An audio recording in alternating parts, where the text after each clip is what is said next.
Billy Barker, welcome to the podcast. Thank you for coming on. Thank you for having me. So I had a friend of mine, good friend of mine, she actually recommended I have you on because I was talking to her about like sexuality and what she was into and what she liked, and it was kind of hard for her to explain because I think every time you say you like a certain thing, the first thing people do is put you in like, okay, you're this. Yeah. Or you're that.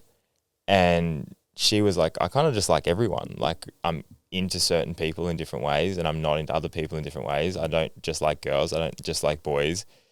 And she's always kind of struggled to be like, well, where do I fit in all of this? Because it's like everyone tries to label you and then put you in the box they think you need to go in.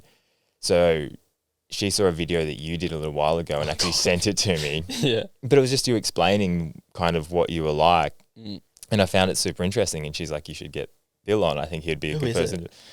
I don't want to out her on the out her on the thing. What's that? Can you bleep it out? Do you know Jane Ashland? No. She's just like a girl in the Goldie. Oh God. Well, I love her. You should meet her. Like you'd get along super well with her because I guess it's her. Like she really likes like feminine guys and more masculine girls. Yeah. And that's just her thing. But she's not like a lesbian. But she just kind of, if she finds someone attractive, she kind of finds someone attractive. I always say I just like hot people. That's the only thing I like.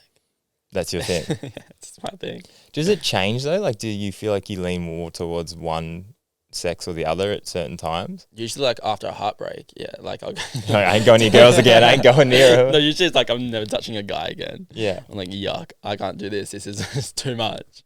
But it just depends on the person. Like everyone's got their different qualities that you look for in a person. And like for me, like mine is such a specific type as well. Like I love a like masculine, very smooth skin guy. Whereas like girls, I like to be like very feminine and very just like submissive.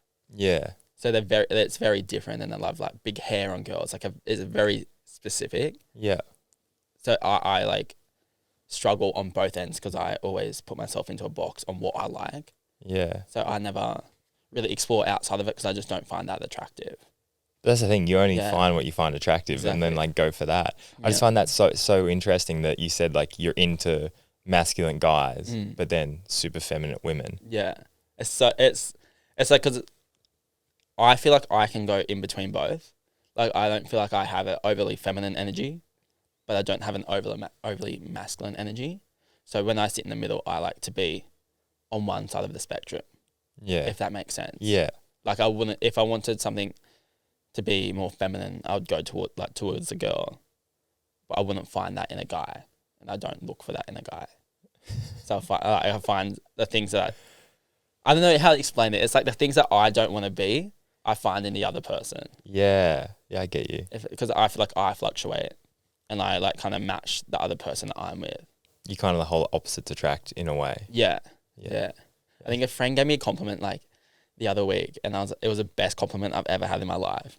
And we went traveling around Bali together, and she was like, when I was traveling with you, I felt like I was with a man. Like I didn't feel like I was with a stereotypical bisexual guy or a feminine guy. Like you felt very masculine when I was with you traveling around Bali. And I was like, wow, that's like the biggest compliment, because like just to feel that I have that reassurance that I'm not put into a box. Yeah. And that I am not what everyone else thinks. Yeah, because I guess that'd be tricky, hey, because it's like obviously you still said like you want to be a man. Yeah. You want to have that masculine. You just, sometimes you find boys attractive and then you want that as well. Yeah, exactly. But it's not like you say putting you in a box because it's like, okay, because I want that doesn't mean I need to be something else that you think I should be. Exactly. And it's not going to be like I want that exact thing all the time. Like I'm going to change what I want. Yeah, you just love everyone. Yeah. I heard a thing that you said that you pretty much only sleep with straight guys, which kind of contradicts itself in saying that. I think I've only ever been with one or two bisexual gay guys. And it's hasn't changed. It's just, well, straight guys that just, straight from the outside, but... Straight, or just in the closet. Yeah.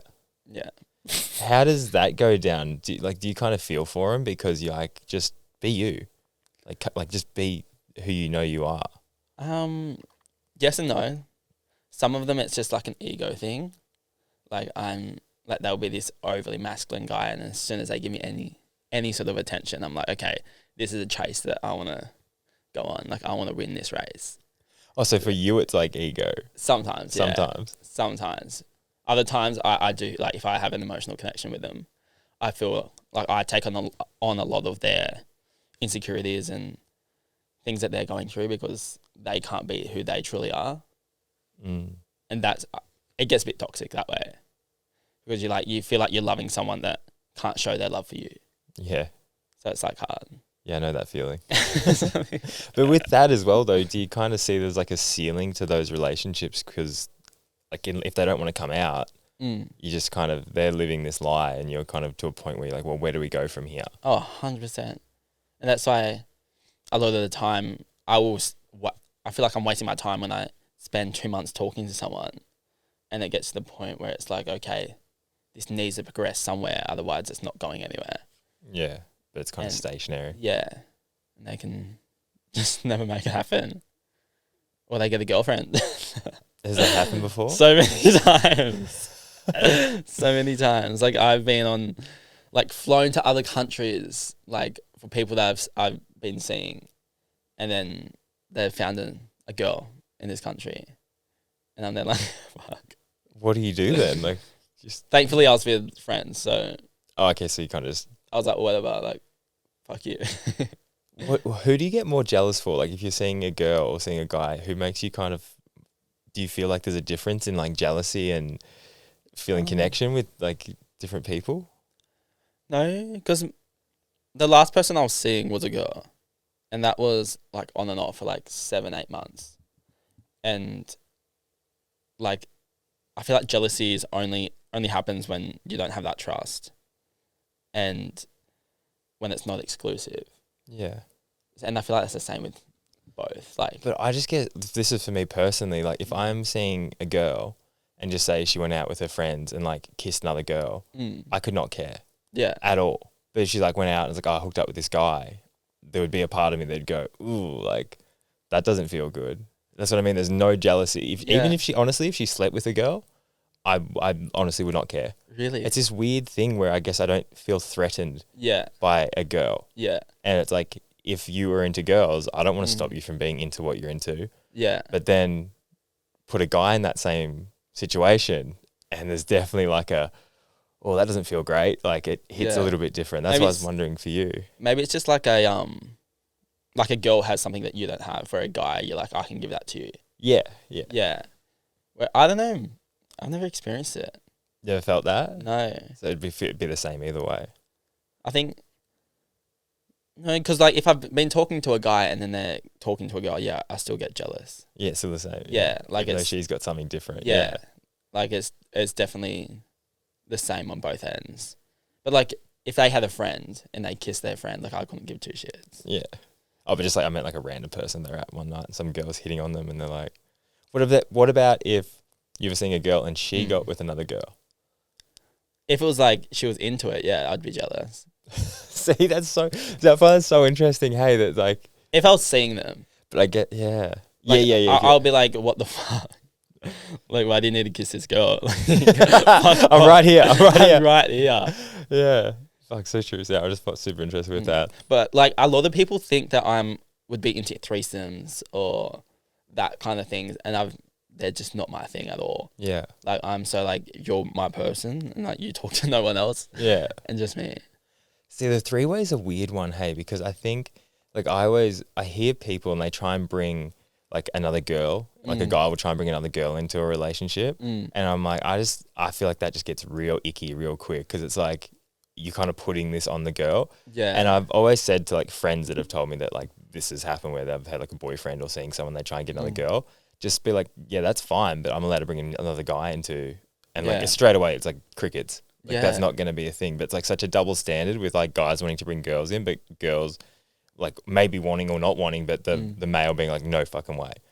Yeah, like, I feel like it's a guy's toxic masculinity. Like their ego is bruised if another guy is fucking a girl. Yeah, in front of them. Yeah. But I have like heard of people like liking that. Like, being into it. Yeah. Like guys liking other guys to What's it Yeah. called? Cucking or Is it? yeah, cucking. I think. Yeah, it's like called. I think that's weird. But Especially if it's your person. yeah. I couldn't imagine doing it and then just say you came and then you're kind of just standing there and this guy's just like banging your girlfriend while you're just like not really turned on anymore. Like that would be like a nightmare, I'd feel. Yeah, I'd be like, why are you enjoying it so much? What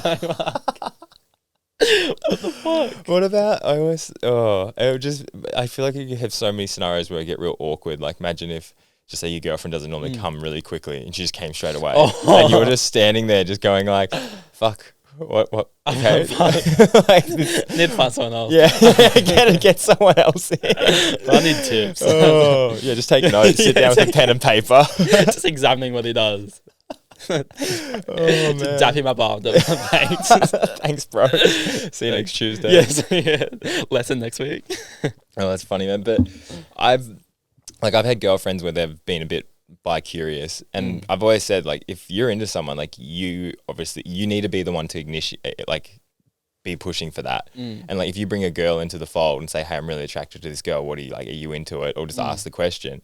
Like then you go from there. Yeah. But I feel like in that sense, and I think the same would go both ways. I feel like whatever the opposite, like if you're a guy and you want to bring a guy into the relationship, which is very unlikely, you'd obviously go to your girlfriend and say, hey, are you into this guy? And if she's like, yeah, I am, then I feel like that's when it's like you need to initiate it, where a girl would need to initiate it as well if she wanted to bring like a girl into the... Yeah. But you'd need to be... Like I had a sex educator on, and Eleanor, and she was talking about how she's been that third person. Yeah. Like she's very sex positive, very open. And she's like, I've been that third person in relationships where I've come in and like, she's like, the communication has to be so like strong.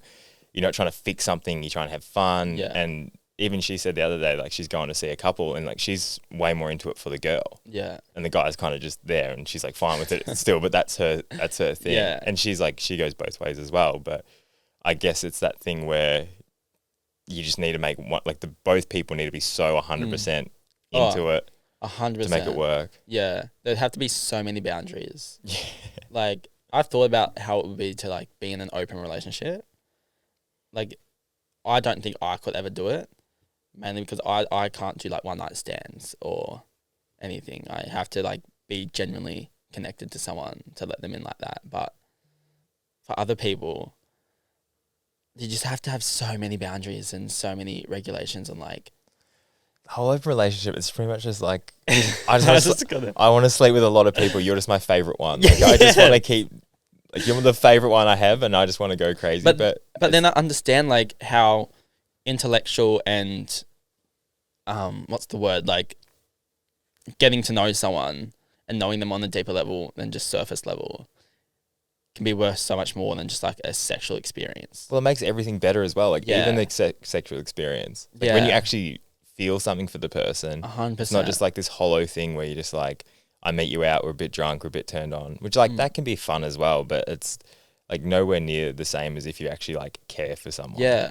So I feel like people that are either in those situations where they're having threesomes or fucking other people, it's just like they like the idea of a third person being there or having that attention. Yeah. Whereas, I don't know. I can't relate because I just never thought about it. See, that's the hard thing, isn't it? Because like if you've got your person and you love them, it's like having someone else there, how much is that going to influence or affect how you feel about that person like during and what's happening? Yeah. And then like you said, like I feel like you just feel so anxious. Yeah. I feel like if you're not getting to know the person. The new person coming in. Yeah, the new person coming in. Yeah. It would work a lot more smoother. What if you... Whereas if you're getting to know two different people... Like, I feel like that's more of like a, what is it, polyamorous relationship? Yeah. I don't know. Yeah, man, it's tricky. It's really I think it's just like, I've never been in that situation, so I don't know how it would be. Yeah, me neither. But it's so dependent, I guess, on like the girls you would have, or the guys, depending who you are, like in that relationship and how they, because it's like, I heard you say this, how like you're so straight up and honest and like what you, like, I want this and this is how I feel. And it's so freeing, isn't it, to be so straight up, because then there's no shit. There's no like, oh, what do you mean? What do you want? It's like, no, I've told you. If you want that as well, sweet. If you don't want that, sweet. Like we can still be friends. And people, I find it so crazy when I'm like, this is what I want. we either build towards that or we don't, and we leave it where it is. People think that I've received this before, and they've told me I'm too much or I'm crazy, and I'm like, From the partner or friends? from the person I'm seeing. If I'm like, okay, like I want a relationship and I want it to go here, and they're like, oh, I just want to see where it goes, and then they tell me I'm too much. I'm like, what the fuck? You're like gaslighting me to think that this is all in my head. Well, that's the thing. If you tell them what they want and they don't want that, like, then they don't want Yeah. that. I can't stand it. I can't do relationships. You just haven't met the right person yet. I think so. But it's so hard to find the right person. Yeah. Like, it's just such a... Do you find here on the Gold Coast as well, like, you were living in Melbourne for a bit and Sydney as well? Yeah, I just moved from Sydney like 3 months ago. Like, I feel like the community of people up here is very different than that, and probably kind of you've lost somewhat of your people, like kind of like like your creatives and stuff like that. And I feel like it's up here, but it's very niche compared to like cities like that. I found it really hard in like Melbourne and Sydney because the hookup culture is just so massive, and everyone's getting with everyone, and I just don't. Like, I want connection, man. Yeah, I just want connection. Like, I just want someone that I can actually invest my time into and build something, not just fuck. Like, not just a fling, I just don't get around it. But when I used to live here, because I lived here in 2021, and I was here for a year, and I loved it. Like, it was so good, and the people I met, and it was kind of at the start of my career where I moved here, and I was just trying to see what came from it. And then I moved to Melbourne, and then all I craved was like, I just want to be back in the Gold Coast. Like, I just loved it. And then I come back and it's like, fuck, I forget how small it is and how just not closed-minded. I think everyone's pretty open here, but how closed all the groups are. Like, everyone has their little group and everyone kind of mingles, but you got to try kind of choose a group. And I'm just like, there's not a group that I want to choose. I just want to be able to be friends with everyone and then find someone, but fuck. Yeah, I know what you mean, how you go somewhere new, and like, you know, when you go to somewhere new at the very start, you kind of feel a bit free because there's no expectation, there's no one you not have to hang out with, but you feel obligated to hang out with. Yeah. So you float around, and it's so much fun. Literally. And then like you find a group, and then because when I first moved up here, I'd go out by myself all the time and have the most fun. I'd go out just completely by myself, go to the pub, go to Justin Lane, go to all these different places, and I met so many people from doing that because, you know, when you go out in a group, like you kind of like huddle together. You've got this like little safe pack of like, oh, I've got like a home base. Yeah. But then you break off and go meet new people anyway. Yeah. And it's like, it's just in between that time of like leaving your group to then meeting a new people to hang out with. That's like that nervous spot. But you just like stand somewhere at the pav, man, and eventually someone chats to you. Like, it's not a hard place to meet people. Fuck, I wish I could do that. You can. I wish my anxiety like gets sent through the roof. I'm always just thinking, fuck, who's either looking at me or who's talking about me. Like, just I feel like someone's noticing that I'm alone. Dude, I just saw you at a Jagger and Stone event on stage talking to like thousands of people. I know I can do that, and I love it. And then, but that thought process that you just worried about is what everyone would be having, actually looking at you though. I don't know. I feel like because like I'm on stage and people are kind of there for a reason for me, or like for the whole event, and I have a purpose there, that it's fine. But as soon as like I'll be out the pav or anywhere and my friends go missing, my heart, like, I get anxiety. I'm like, I don't want to be here. I need to leave. Like, I hate it. Why do you think that is? I just think like it sounds so pretentious, but obviously when I'm out, like I meet people and they're like, I love your videos. I meet so many people out, and I think the thought of them, like me being left alone with not them, like being left alone and like stuck in a situation like that where there are people that want either photos or to tell you how much that your videos mean to them. Yeah. And you're like talking to them and you don't have like an escape out or to be able to go back to a safe place. It makes me feel very uncomfortable. Yeah, true. Because you'd get that a fair bit, especially in places like that, hey, where people would... Does it feel nice though to like have people come up to you and be like, oh, like I love what you're doing, or I love this, or do you feel a bit anxious because you're like kind of taking praise for something? Yeah, I love it. Like, I love like my job and I love what I've created, but at the same time, there's a boundary. There's, I don't know. It's people think they can just yell your name or scream at you. Like you'd be walking across the street and someone will scream your name across the road, and you're just like, I'm not a dog. Like, it makes me feel like very uncomfortable when people come on too strong or make me feel uncomfortable. And I've met like people that have noticed me, and you know, I've got chatting, and like we've actually really gotten along, and I've hung out with them like all night and partied with them. But I think because I don't drink either, the social anxiety gets a lot. Yeah. Which is like probably not good. It's interesting you say that. Hey, it's like how someone comes on when they first meet you. I always tell people, don't be a super fan. Yeah. Just be a fan. Yeah. Just be normal. Like Yeah. everyone's just a normal person. Deep down, everyone has their own insecurities, their own issues, their own things. Come up to them, just treat them like any other person. Yeah. And that will get the best reaction. Literally, but when I was over in Europe, like I think I was in Croatia, and the girl I was traveling with got sick, and I was like, fuck it, I'm going out. I met this random girl, same in Greece in Eos. I went out alone, and I had the best time, and it felt like no one would know me. That's what I mean, because Yeah. How often? That's what I said when you first get here. Yeah. You feel free because you don't know anyone, and then as soon as you start making connections, you start building this story about how they'll like what they'll think, and your life starts getting dictated by other people's opinion of you being somewhere by yourself. Yeah. Like I loved it. It felt so freeing. Yeah, because you felt Yeah. even though you're surrounded by people, you feel like you just got Literally, and you can just talk to anyone. Like I get how it feels, and I wish you can feel that here. I feel like I could, but I feel like I can't as well. I know, dude, honestly, I know the feeling so well, because even when I go out now, like I haven't gone out by myself because I know people. Like I'm almost like, hey, do you want to go out? Yeah. And it's very rare that I'm just going to go out and just meet new people again. And it's kind of like I'm about to go to Bali on Thursday, and I know because I'm going by myself, I'm just going to go out by myself all the time. And again, you feel like, well, I don't know anyone, it doesn't matter. Yeah. But then when you become like comfortable somewhere, more anxiety stems from that. Yeah. I can go to events alone. 100%. So fun with that. As soon as like it's like a venue, I don't know why, I just can't do it. It just stresses me out so fucking much. Just exposure therapy, Bill. I probably need it, actually. I'll be at the front of the pub just giving you a pep talk. Yeah. I'll be like dressed as like a coach or something, like, we're going to go in hard, bro. We're going to go in hard. Just you, man. Just you. I'll just Head be first. walking around the whole place, like just anxious until I find someone.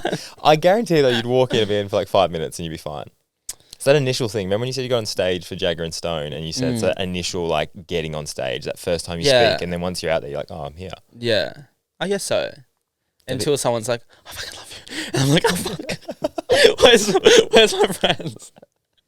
That's where I get stressed. What's the most wild thing someone's done when they've just come up to you in public?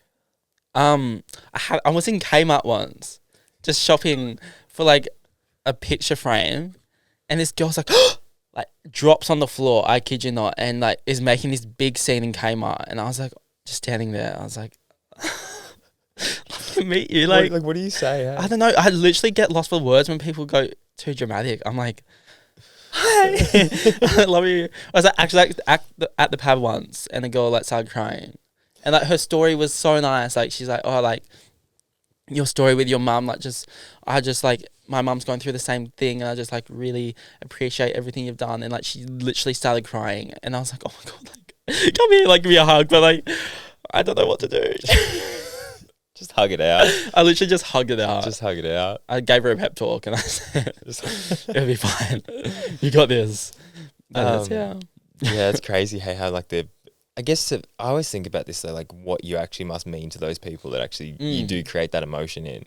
Yeah. Because you're obviously doing some kind of positive effect to have on them to like have that feeling when they see you. Well, even at the like Jagger and Stone event, like seeing I think there was only like 250 people there.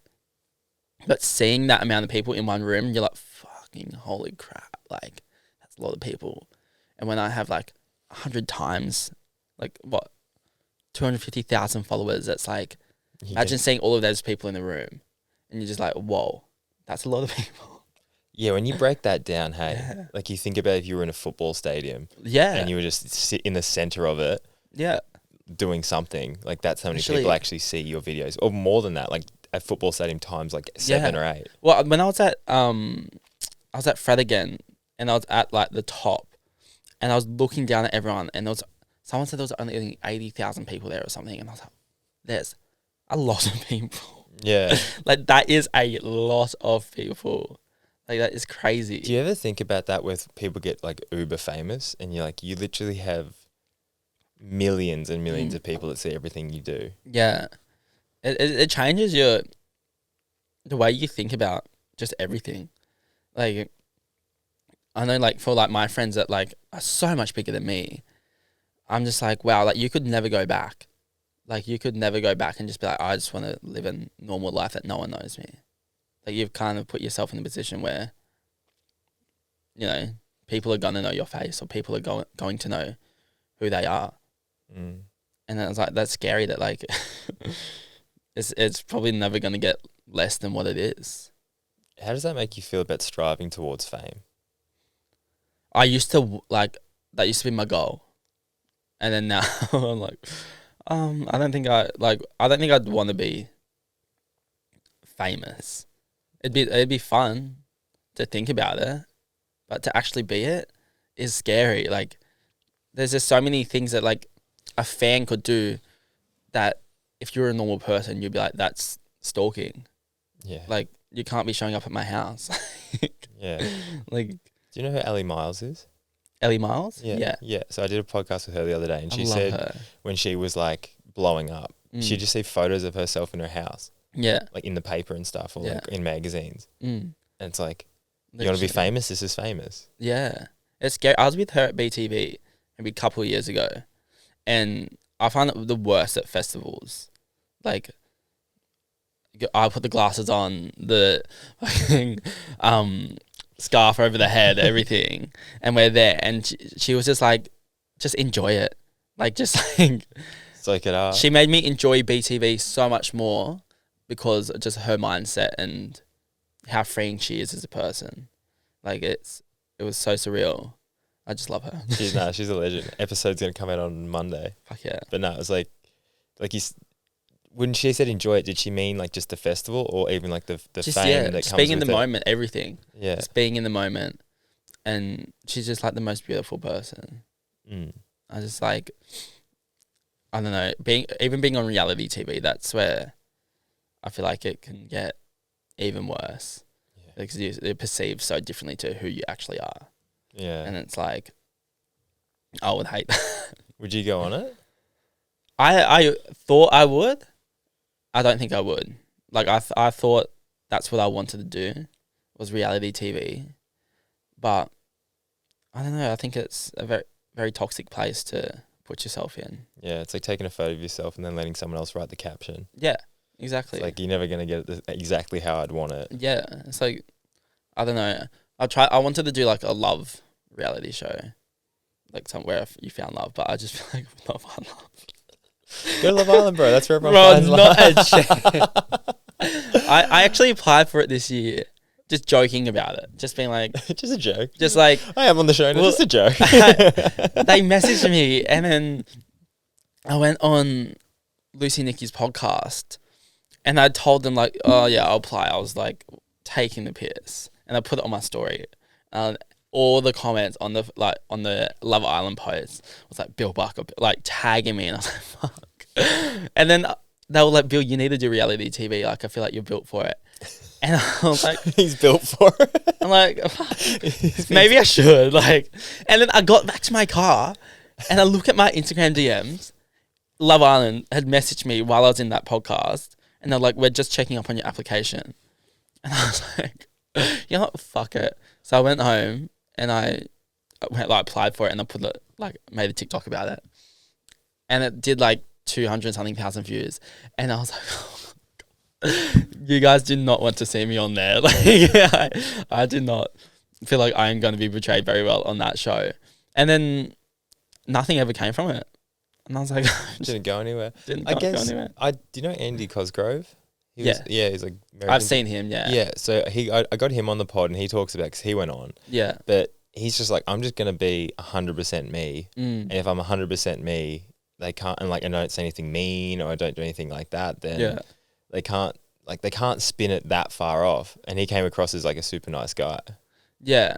There's things you can do, but then I've got friends that were on it. I feel like you'd say some rogue stuff. I would though. fucking say some rogue shit, and I'm They like, could kind of twist that a bit more. but like I know reality shows that have people have gone on them and they've said something in an interview of they'll be asked like what they think about the most random thing, and then it'd be put in the back end track about someone else. Yeah. Like as if they said that to Really someone else to stirring create a narrative. Yeah. So that'd be so hard if you came off and then you say like you've got this fame now, but it's for a version of you that doesn't really exist. Yeah. And that'd probably make me feel more anxious. But then again, like you got to be the bad guy to get far in reality TV. Yeah. Or you got to be a victim. So Just be both, bro. Yeah, just be both. Just gaslight yourself. just gaslight for the whole career. I'm down for that. Oh man, because like you said before, you want connection. Like you obviously want proper love. And have you always felt like that? Like, what are you, 21 now? 22? 21. 21. So I feel like for someone to be 21 and be in a position where they probably could go be wild and party and have a good time and hook up with people, and you're like, no, I want a person. Yeah. Has it always been like that? No, I didn't want a relationship for the longest time. And then I think it's like when, I don't know, I just had like a realization. I think probably after my mum died, I was like, I don't want fulfillment from being single anymore. Like that doesn't fulfill me. Like single's fun until it's not anymore. And then I was like, I think I'm just craving that connection and that building of a life you build with someone. And then I was just like, I'm not doing this. I haven't hooked up with anyone or slept with anyone for 8 months. So I'm like, I'm just not looking for it. And it's probably for the last, probably maybe 6 months. I'd be like, I know what I want and I'm not like settling for anything less. Yeah. When did your mum pass away? 17th of January, February, March. April? This year? Yeah, April, May. I think May. Yeah, 17th of May. It's only about 2 months ago. Yeah. Was it sudden or was it kind of, you knew it was kind of coming? No, she had cancer. The day I moved back from Melbourne back to Sydney, Mum got diagnosed with cancer. Like that, literally that. It was Friday the 13th of January. And it was such a whack story, like the whole backstory of it. But yeah, she got diagnosed with cancer and then she got really, really sick. And then we thought she was going to go then. And then she got better. And it was like happy days. And then she just got really sick again. Yeah. It was just her time. Yeah. How is that to go through, like the ups and downs of you think it's over and then it's not and then it is?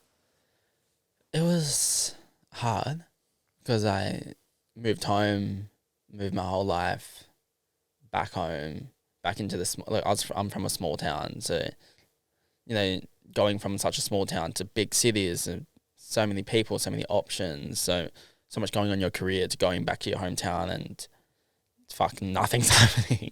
Yeah. Like the only thing you've got is like your sick mum and your siblings that you have to look after. It was like, it was hard, but I think the whole process of mum being sick was a lot harder than it was her actually going, because I knew she wasn't sick anymore. Yeah. Yeah. It was almost freeing in a way. Yeah, 100%. It's, what kind of relationship did you have with her when you were growing up? Me and my mum were like so close.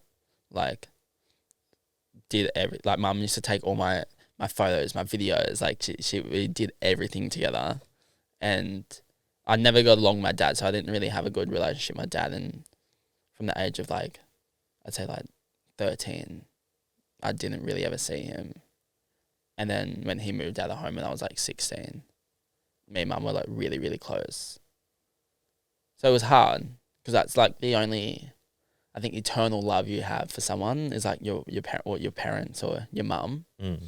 So when that's gone, you're like, fuck, like, I remember coming home and I was like, fuck, like, this is now my home. Like, I don't have a home.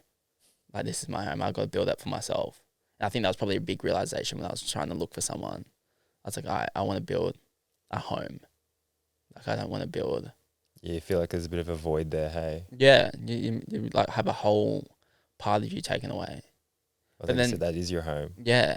And then, like, I guess the weird thing is sometimes you feel a lot closer because you feel like they're with you.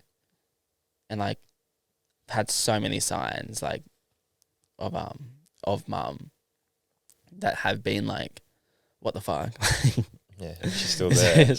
Like, I'll be walking and there's one of the signs is like, mum had this shirt that had a butterfly on it, and it's the same butterfly that I have on my chest. And then I see that butterfly. If I'll be walking around Burleigh Headland, and I see that butterfly, and I'm like, "Fuck off, mum! Like, leave me alone. Like, you don't need to follow me everywhere." Like, I have a laugh about it, and like I see those things, and those things feel like a lot that you're a lot closer. Because like the last 3 years, I was away from home. I was living in different states. I didn't get to see mum because of COVID, and yeah, and when I moved home, like I was a lot closer, but. You feel like you're a lot closer with those signs. Yeah. Those things, yeah. Yeah, man, it's like you said, it's the first home you ever actually really have. It is. It's where, like, where you're created, where you're born. And that's such a strong connection. Yeah. Like you said, that's the first woman you ever love. Literally. And it's amazing how much that teaches you about how to interact and be around women. Like, I was the same. My mum and me were, like, super close. She didn't put me into school like the time I should have gone in. Like, there was like this kind of window that she had to like put me in, and I could have gone in a year earlier. Yeah. And she's like, "Oh no, you can just stay and hang out with me another year," just because she loved hanging out with me so much. Yeah. But it builds that relationship that you have with women. That's like, I see people and they don't have good relationships with their mum, and it's like such a vital part in like how you show up as a person later on in life, and then obviously with a wife. And it's how you show up in that. Yeah. And it's just knowing that you've got like a good connection, and you actually like, I love women so much because I had that strong connection with my mum. Yeah. And then you've obviously been the same, where you're like, oh, you can kind of, you see the good that's in there, and it's not like because it's like when you go through a toxic relationship and then you get like, you put up these walls. Like, imagine having that as a child with women, and that's what so many people men have to deal with. Yeah, I can't believe like people that don't have a close relationship with their mum. Like, that'd be such a void. Yeah. That, you know, you came out of that person, you grew there for 9 months out of that person, and you're connected forever. Yeah, you're connected forever. Like, I've never had a close relationship with my dad, so I guess I have that void, and I don't know how it would be to have that relationship with a father figure. So I like feel that voidment from that side. Dad. Yeah. Were they together? They were, but they were in a very abusive, toxic relationship. Like my whole childhood. Yeah. Yeah. So you've obviously seen that growing up, and then do you feel like it's funny, man? Like, you almost feel like you have to play like the role of like protector in a way with your mum. Yeah, 100%. And for me, like, when my dad left and, you know, moved out, like, he never paid child support. He never did anything. Like, I was the one that had to send my mum money. Like, I was sending my money for rent and bills and looking after my siblings and cooking them dinner and, you know, paying for stuff, buying them clothes. Like, stuff that my dad should have been doing. So I guess I felt more of a father figure than him. I can see why you like that compliment of when your friend said like the masculinity thing. Yeah, because that's like you are playing that role. Yeah, and someone sees it. 100%. I guess it's hard because, I mean, for me recently, I cut my dad off for a while, and I was like, this is not good for me to be in contact. And then Mum was always like, just let him back, like, just try and just be amicable, like, just be chill. And I was like, okay, like, I did that, and especially when Mum got sick. But I've only just recently, like, completely cut ties altogether, because you just can't have a relationship with someone that's constantly disappointing you. And they need to work on their stuff first. Yeah, there's a lot of stuff, and I think when someone passes away as well, you see someone's true colours. And I saw a video you put up saying that your dad brought his girlfriend that he cheated on your mum with to the funeral. Yeah, well, he didn't cheat on her with, like, he cheated on her with another lady. Oh, okay. Like, he brought his new girlfriend. Yeah, okay, yeah. But, you know, he's so I don't know. He calls everyone else a narcissist, but I think he's a narcissist. But people seeing like his girlfriend there, and like him walking with his girlfriend, but he still denies it. He brought his girlfriend. Like I just don't know. You just wouldn't do it, would you? Yeah. Like, what? I don't. How? Just for you, like your sake. Yeah. Let alone everyone else's. At the funeral, because Mum didn't want him at the Well, she just wouldn't have wanted him to carry the casket when we were walking out.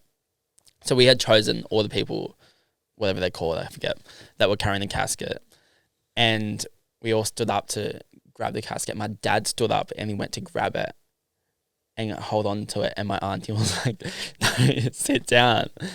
And he's just so strange. Bro, your dad's built for reality TV. Yeah, honestly, get him onto something, like, for real. How's that? Like, how did that make you feel? Like, oh, I saw red. I just like death stared. I was like, because I was carrying the casket, and I was like on the other side, and I was like, didn't know what to do. I was like, because you would have seen it all. You would have seen Yeah. everything that went on in that relationship, and you're like, you're not doing this. 100%. So he ended up like stepping down, and then I haven't seen him since. How does that feel, not having him in your life now? Because have you forgiven him for what he's done, but just don't want him around? Is that what I'm getting? I haven't forgiven him. I've tried to see his side of things. And he's like alcohol and drug abuse and how that affected and played into it. But I don't know, I just could never, the things he did and has done, like I could never forgive. But I think this thing that I always tell people, and it's like you're not forgiving him for him, you're forgiving him for you. Yeah. Like what he did, like that doesn't take away from what he's done. Yeah. And then I think you should still, if you feel that way, like they don't need to be a part of your life. Yeah. But forgiving him and just being like, you did this for your reasons that you have that aren't right, but that's who you are. Yeah. It's like, have a nice life. I'm going to separate myself. Do me. Yeah. I hope you get better. I hope you heal yourself. I hope you do all that. But I have forgiven you and I don't have to carry on that load with me anymore. Yeah, I think I did initially when I first cut everything off, and I wrote him a whole message on why. But he's so in denial of everything that he's done and the effects it's had on me that it just makes me angrier. It just makes me angrier and pisses me off even more, because then he'll come back and just say the most rogue thing, and you're just such a shit person. Yeah. Like it's just not even worth my time. Yeah, just leave it. Yeah. How is that? Like, because you said you grew up in whereabouts did you grow up? A small country town? Yeah, called Barrel. And Is it New South or Vic? do you know where Wollongong is? Yeah. Up the mountain. So it's like up in the hinterlands of Sydney. Yeah, I always thought you were a Vic boy for some reason. I think because you were living in Melbourne for a bit. Yeah, I only lived in Melbourne for like 10 months. And everyone thinks I'm from there. That's where you go to Melbourne like once and everyone thinks you're from there. Because I'm from Vic, but I'm from like, do you know like Albury-Wodonga, Bright area? Yeah. So I'm from there. But everyone's like, oh, you're from Melbourne. I'm like, it's 4 hours away. Like, it's not really, no. No.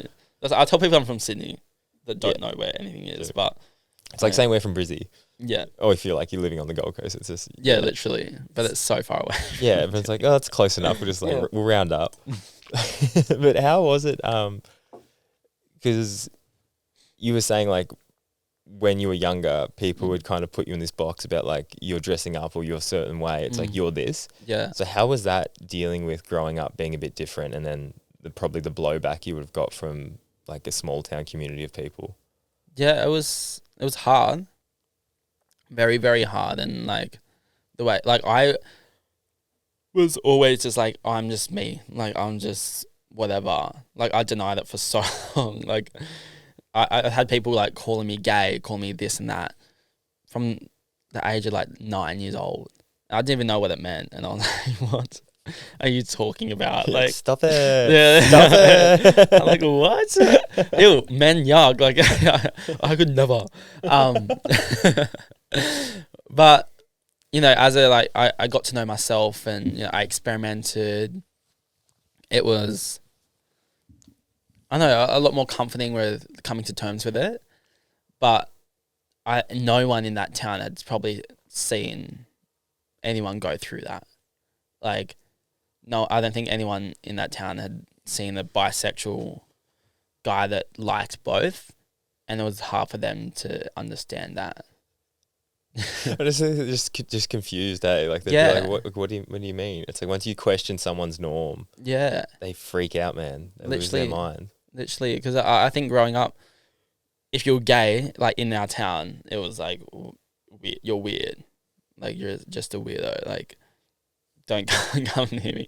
Whereas I was like still me, and so like normal, and like I was always friends with all the hot girls, and people just could not understand like what I was or who I was, and I was also a dancer, so like, or like the girls I would dance with, like they would date like all the guys that would like give me shit or Oh, that'd be so backwards, eh? and I'm just like, these people have no idea who I am or like who I am as a person, whatever, but they have such perception of me that they just have no idea that I couldn't even imagine what they would think. Who is Billy Barker? Like, if you had to put, like, who are you? Like I was just the weird kid and that had a YouTube channel and like just was a little weirdo.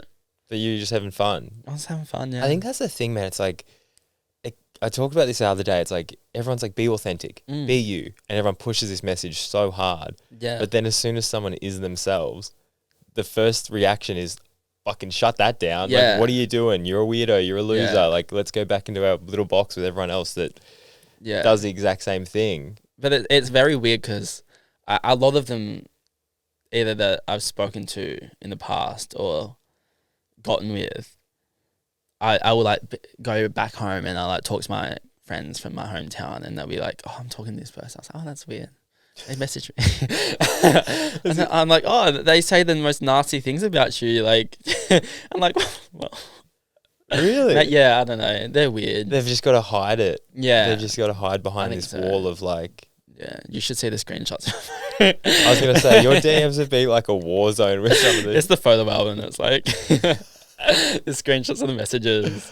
Yeah. How often does that happen where, like you said, you'll be talking to someone and they will just be hiding it and in denial and literally telling people opposite just to like protect themselves? It's hard. It was. I remember my first ever person I was ever interested in was from the Gold Coast, and I'm now friends with his ex-girlfriend that he got back with when like he came to Melbourne to see me. It was good, whatever. He came like back to Gold Coast, got back with his ex-girlfriend, and then I moved here and I've met her out and now we've become friends. And hearing it from her perspective of like the things he would say about me, but then what it was when we were together, I'm like, this is so crazy. Like, it's just such a baffling idea to have of someone where you can rip or talk so poorly of someone, but then to me, you're like, oh my God, like you've helped me so much. Like you've done this, like the things we did in the bedroom. You're like, you're like, what is this? Like, I literally kissed you goodbye at the airport. Like, like how can you live a lie like that? But then I feel for them as well because I've been in that position where I felt like I've had to hide who I was because I felt like people were judging me or I couldn't be who I was. Yeah, they're scared. Yeah, like so I feel both ends of it, but like it frustrates me, but then I have a soft spot for it as well. Yeah, you see very clearly. You're very self-aware of where you stand with it. Yeah, and it's like you can see that I know why you're doing this, but it still hurts. Yeah, it's still not good to be talked about like that when you literally, I've helped you and I've done everything I could to make your life a little bit better. And now to protect yourself, you need to go shit can me to your new girlfriend. And then so society and everyone would never know, would never think anything of it. Yeah, it's very hard. But also just hearing his story about what it was like that I didn't have like any idea about, you know, about his like football coach, you know, saying things about it, like when people found out, or I'm just like, I would never wish that upon anyone. Yeah. Especially like in a place where you're working or, you know, playing football. I'm just like, I have such a soft spot for it, but then yeah, I guess it hurts me as well. It's hard. And it's in those sports, man. Like you were saying, like football. You said like musicians, and I heard another thing. You said UFC fighters, and it's like in all those categories, like I couldn't imagine being a gay person in that setting because of the shit you would cop from people. Because it's like, I feel like you'd almost use it like in your favor though. Yeah. Like you could probably weird out another fighter if he knew you were gay and you're like on his back, just like start whispering something in his ear. Like you just do something like that would put them off for sure. It was crazy. That fighter, I met him in Melbourne, right? Yeah. And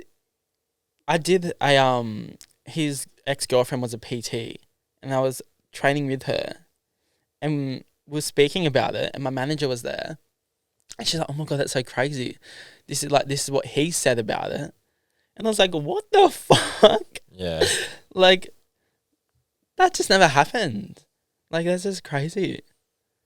I'd love for you to get these people on a podcast and just air it out.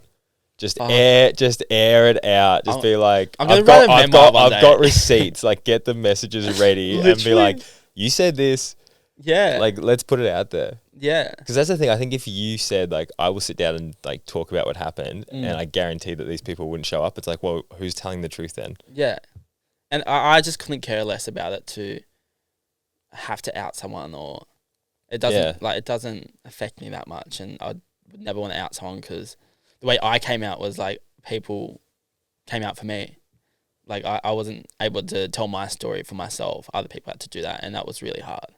So, like, oh my God, I just burped. So, I mean, like, to have someone else go through that, well, I don't think it would be on the level that I had it done, but... Did you find it was hard to come out because you're also, like, I'm not gay?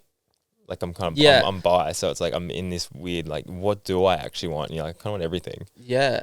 It was weird, and I think the way it happened, which is so traumatizing in itself, but the way it happened... was also such relief because, you know... How did it happen? It's such a long story. We can condense. But pretty much I was in school and my nudes got leaked, but they were sent to a guy. And I was only 15 at the time. And a year later, someone had kept those nudes. When you said they got leaked... Like, did you have anything to do with the leaking or was it just like No. Was it just like, they got leaked, airdrop everyone? No, I had sent it to someone. In the middle of chapel or something? Like, thinking about it now, like... That's good marketing. Yeah, really good marketing. But I was only 15 at the time. Yeah. And, like, everyone was sending nudes. Like, guys were sending nudes to girls since... Yeah, it was just a thing. Yeah, forever. And then I started talking to this one guy and then...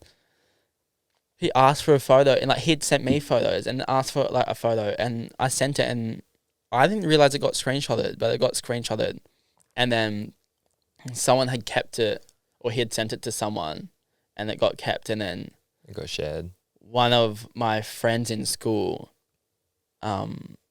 went to the school about it and then outed me and then all these rumors went all around and I was like, what the fuck?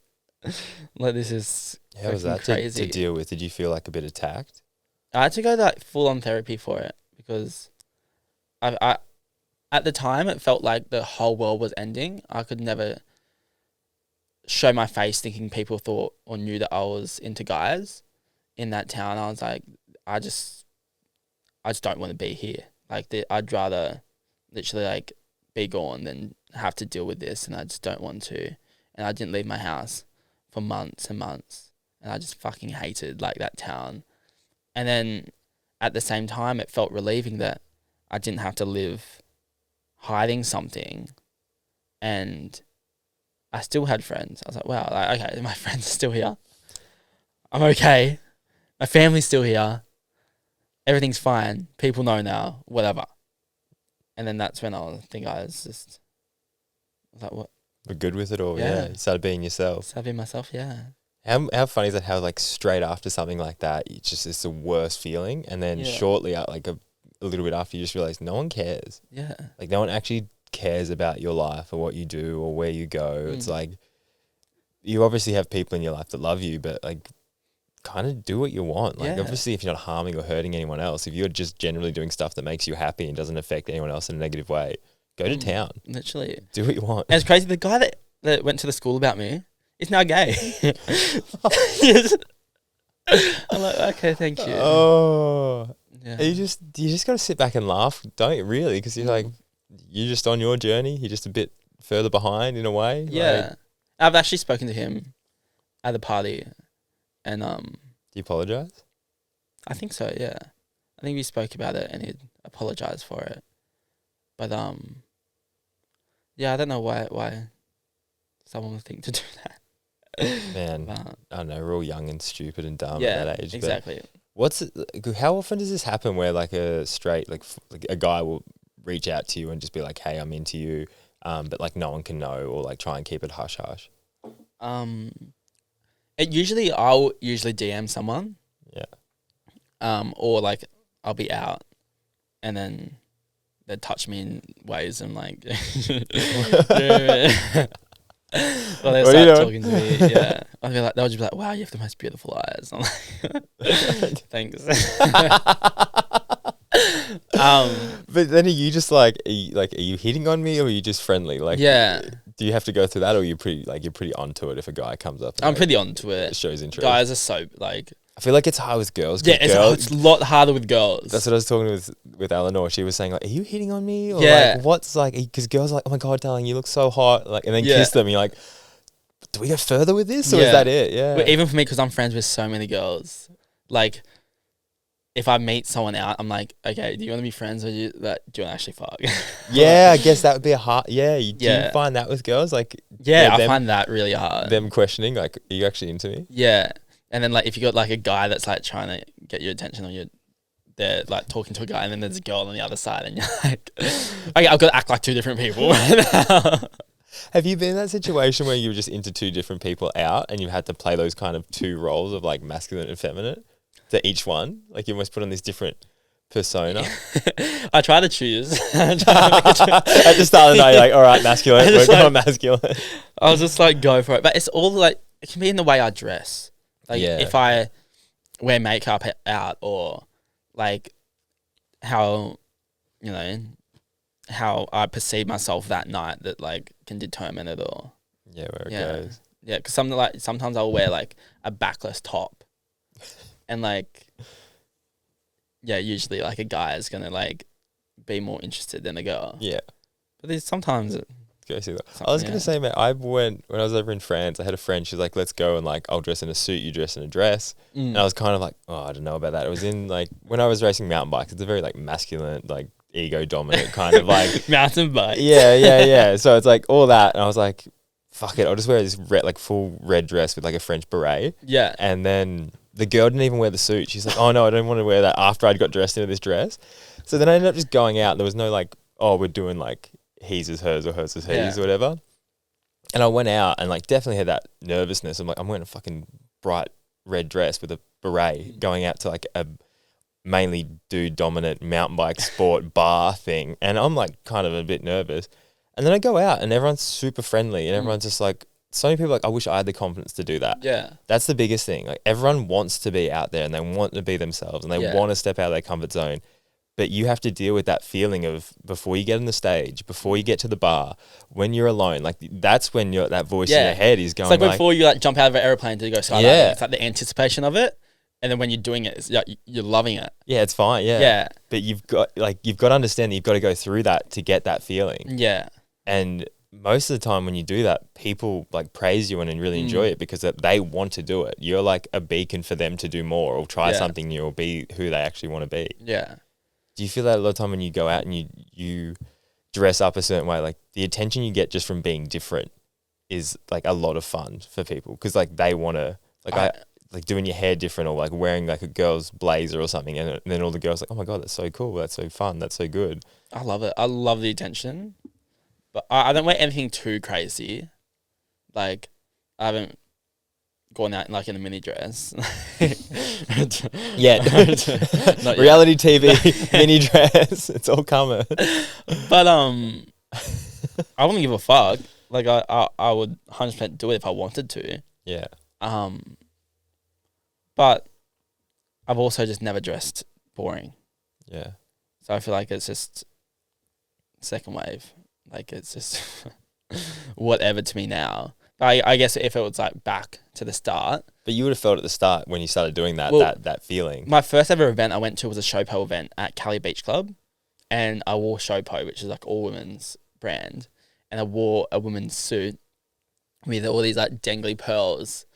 And there was like a cropped blazer with like these like pants. And I remember being so nervous. I'm like, fuck. I've never worn something like this. Like, and there's gonna be so many famous people here. Like, and I was literally just starting out. My first ever event. I was like, fuck. Well, if I want to get noticed, I got to do something outside the box. And I went there, and Key were doing a is it Key or Quay? The sunglasses brand. I don't know, but yeah. Yeah, they were doing a pop up at the event, and there was a guy there that was running it. And as soon as I walked in, he was like, "I love your outfit. Like, it's so sick." Yeah. And I was like, "Fuck yeah, okay, I've got this." I'm like, "This is so fine. Like, no need to be scared anymore." Yeah, once you get that reassurance. Yeah, hey. yeah. But it's all like, that's the thing. If you feel like this is what you should wear, that's probably what you should wear. And most people will probably think it's sick. Yeah, exactly. You were saying as well that there's no real money in like male modeling, male influencing. So that's like why you have kind of gone down this route of makeup, women's clothes and all that, because they actually will pay you to represent them and push them. Yeah, there's literally like no money in men's influencing, like point blank. Like, you make probably 1/10 of what a girl would make. Whereas like if I want to make this a career, I've got to live somehow. And also I guess for me it's like I've got a point of difference. You know, a brand will come to me because they know I'm a male. I'm not a stereotypically gay male or overly feminine, and you know, I've got a large female following. It makes them look better. Yeah, I get the job, and I make more money. I think there's probably maybe a handful of brands that you could actually work with as a male. As a guy, yeah. Yeah, in the influencing space. Yeah, I've noticed that a lot, hey. And just, have you always kind of been that business minded where you like see a different avenue and like, I'm going to go down that instead because that makes more sense? Yeah. I dropped out of school to work at a soap shop and I hated it.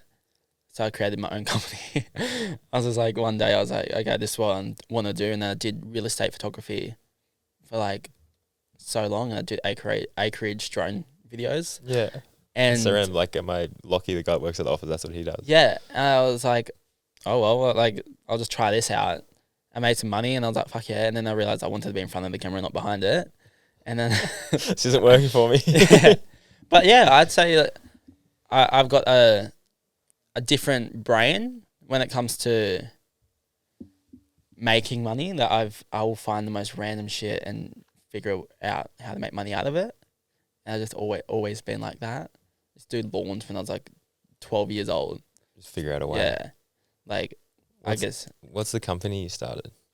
The one now or the previous one? Oh, both. Well, the previous one was called Envision, and it was I had a little drone and a Canon 80D, and I used to use that for my vlogs. And then I was like, I'm not making any money from YouTube, and I was like, I need to make money. And my mum was a real estate agent, so I used to do all her internal and external photos for all her properties, and then I do drone footage. My cousin, he worked at a I don't even know what he did, some company, but they were doing like a 2-acre dam they were building, and I did like all the like drone videography and photography for it, and then like I just started getting jobs. I was like, oh, I can make money out of this, and I left the soap shop. I'm out of here. I was out of it, and then I found OnlyFans, and I did a YouTube video for that, being like, how much money can I make in a month without showing anything? And I think I made $20,000 in that month. And I didn't show anything. I didn't show anything. It was just like selfies. And I was like, okay, like I can like capitalize off my following and make money out of it. And then that's where I started. Yeah. True, because I've thought about that, man. Like, I wanted to start an OnlyFans when I was racing mountain bikes and just do it with coaching, but it has such a stigma around Yeah. sexuality that it's like once you tag like your name to OnlyFans, like people view you differently. They don't think, oh, I'm doing it for cooking or music or whatever. It's like, oh, you do OnlyFans. Oh, that's only pornography or sex or anything like that. Literally. And like you said, you don't even need to show that, and you can still make a lot of money. Yeah, I kind of jumped into it as OnlyFans was taking off. Like, it was very in the forefront of social media when it was popping off. And I guess that probably helped, but it, people ask for more and more and more and more, and you're like, okay, I can make more money. Yeah. Where does it stop? Yeah. And then I did my sex tape, and I released that. And How much did you make from that? I would have made over 6 figures from one video. Yeah. Because I heard it's like this was the second time you had sex as well, wasn't it? Yeah, it was the second time you've had sex, and you just got into making a sex tape and making over 6 figures on it. Yeah, it was so good, but my marketing was all through TikTok on that, and I knew that if I wanted to make it worth it, I needed to go hard. And I was just doing all these reaction videos. I think I was seeing people doing reactions to songs. Like, they were releasing songs and they were getting their friends to blind react to it. I was like, I can do this with my sex tape. I can show people my sex tape and get their reaction. It's going to get everyone else curious. Yeah. And then everyone started talking about it. Like, Was it with a girl or a guy? It was with a girl. Yeah. And just everyone started talking about it, and I'd be out, and that people were like, I bought your sex tape. I'm like, fuck yeah. Did you enjoy it? Yeah. How did that feel? Like, do you sound like pumped on? Yeah, you I was stoked like, on it. I was like, fucking oh. Did it make it seem like? Was it ever like awkward or anything? Or was it always pretty like just? Fuck yeah. Like the actual filming of it, or like No, when people would come up to you. Not really.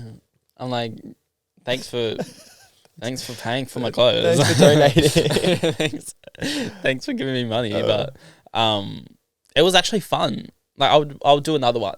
Yeah. Yeah, 100%. What was did you film it, or was it someone else there filming it for you? Oh, I had a videographer. I had lighting. You went to town. I had editors. I had everything. You're like actually making. I had a manager. I had everything. Yeah. How many people were there when it happened? I think there was only 4 people there in the room. Yeah. But behind the scenes, There's a lot. it would have been about 6 or 7. Yeah. You're like, how did that happen the second time? Like, how does that go from like, how does it go from I've never done this thing that is normally like very awkward somewhere with a person you like are into to then, yep, tick that off, straight to full production porno? I think, well, I lost my virginity at Rickshaw's. Well, just like we had dinner and wine there, and then I went back to her house and just fucked. And I was like, it was the most like pleasant virginity story I could. It was just completely like, I'm ready. It's time. And I was like, oh, it's not as bad as I thought. And then, did you feel, because you said I asked so many girls, and actually, you know what's crazy? One of the girls that was like going to be on it, the sex tape, who was like, I was talking with her team to do it with. I can't say the reality show.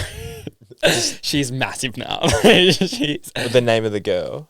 Yeah, who the girl? Not the girl that actually did it, but one of the people that, because I asked a bunch of people. Can we say it and we'll just bleep it? I got to bleep the other name as well. I'll 100% bleep it. I need to cover my mouth. Oh my god. Who, can you say the new, like the girl that's in it? No, I signed the NDA. Oh, true. Yeah, and I told her. Do you see her face or anything though? No face. No face. Yeah, and then I was seeing a girl last year, and we were just doing like TikToks together, and every blonde girl that I see now, because the girl in the video is blonde. Oh, that's her. That's her in the sex tape, and I'm like, no, like that's the Hoctur girl. I knew it.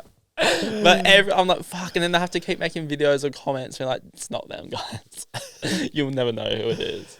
Oh man, yeah, that's like she's so like discreet. I think she's a school teacher. I'm pretty sure.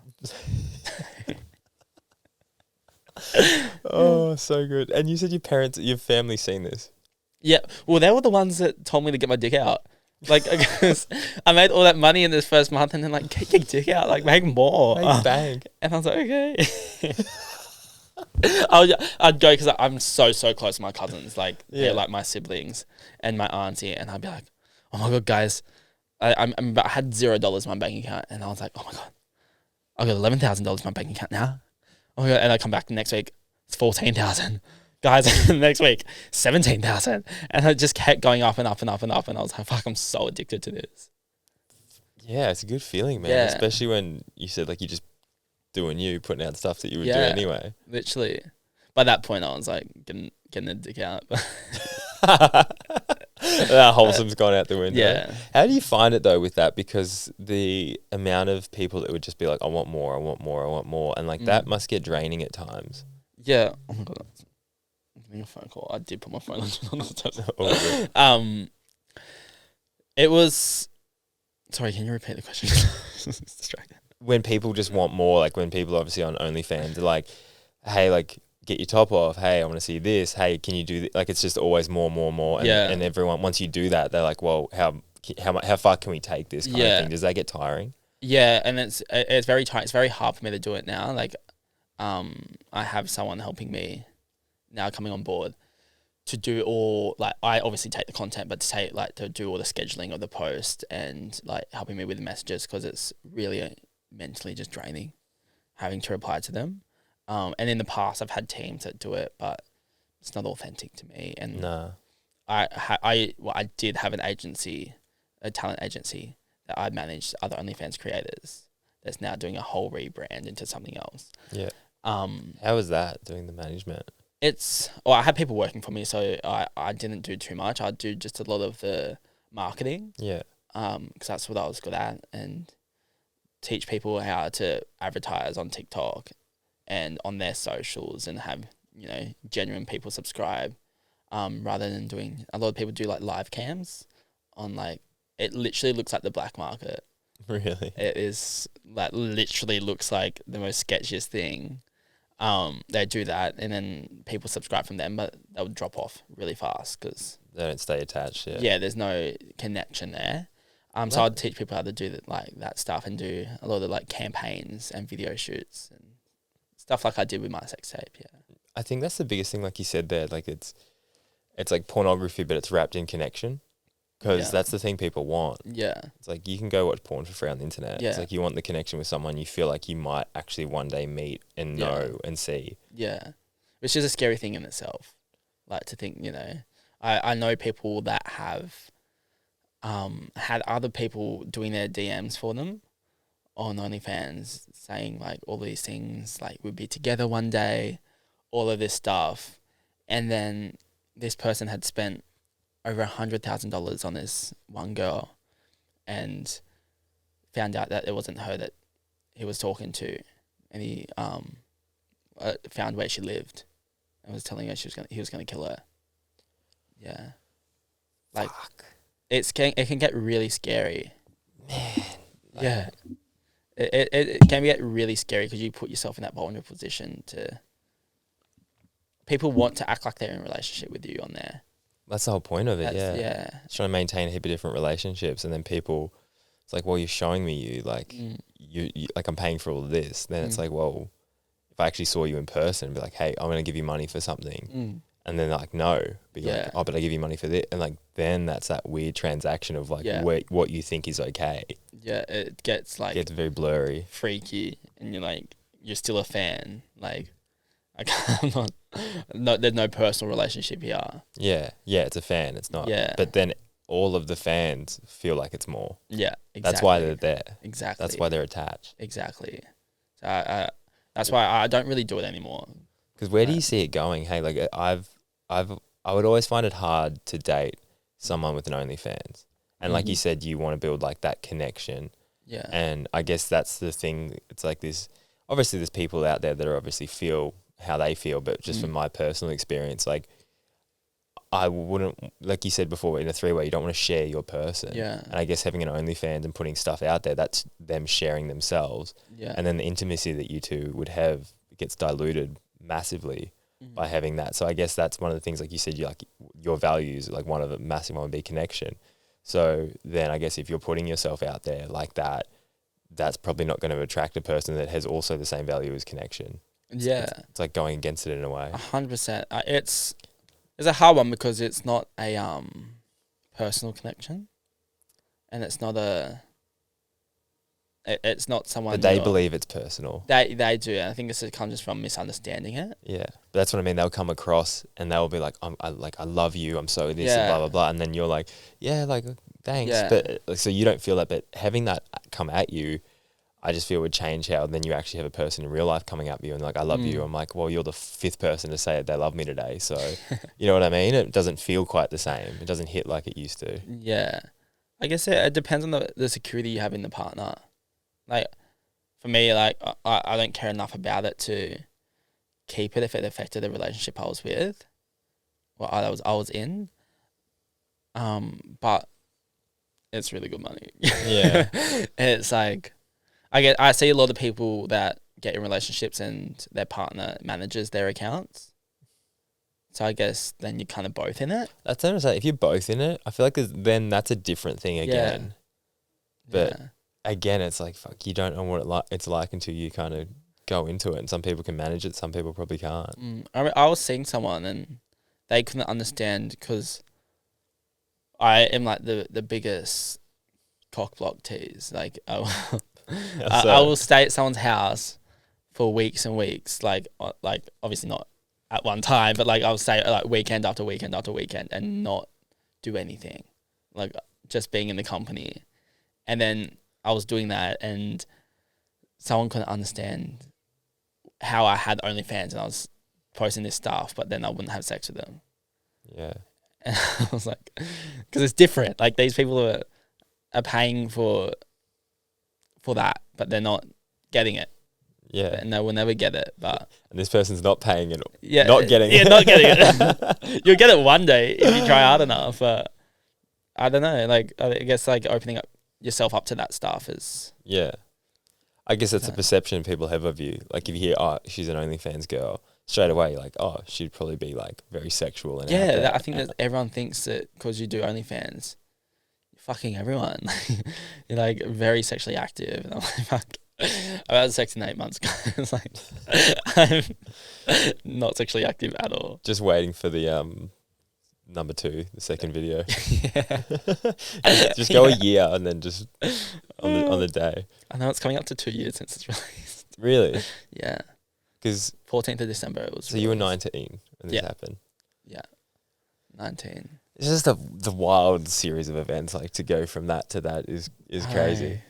It's only crazy in like when I told the girls, and then they were like, "Oh my god!" And I was like, "Is it crazy?" To me, I was just like, "Whatever."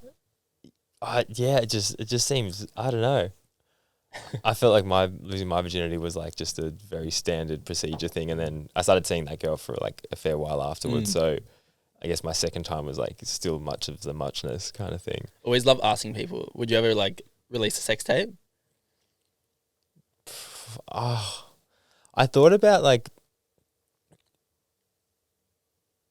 I don't know. I wouldn't be, I guess it just comes back to like. If you did it for 6 figures, would you do it for 6 figures? Oh, probably. Yeah. But then I just don't want like the flow-on effect. Like it's funny even, I just don't know.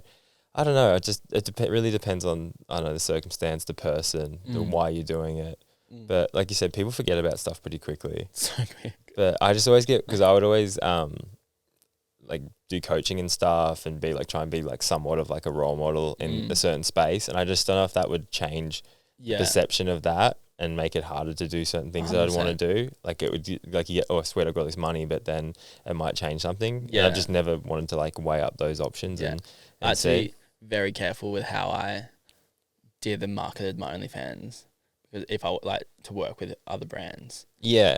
Like, because it is a certain image that comes with it. And I think you've got to like really balance how you come across. Yeah, 100%. Because there can be like people that do OnlyFans that's like very like classy way, I guess, of doing it, and then there's like the real like slutty way of doing it. Like you can balance both those things. Yeah. Then I guess you see like people in movies that do sex scene, like have a sex scene in a movie, and that is like praised. Yeah.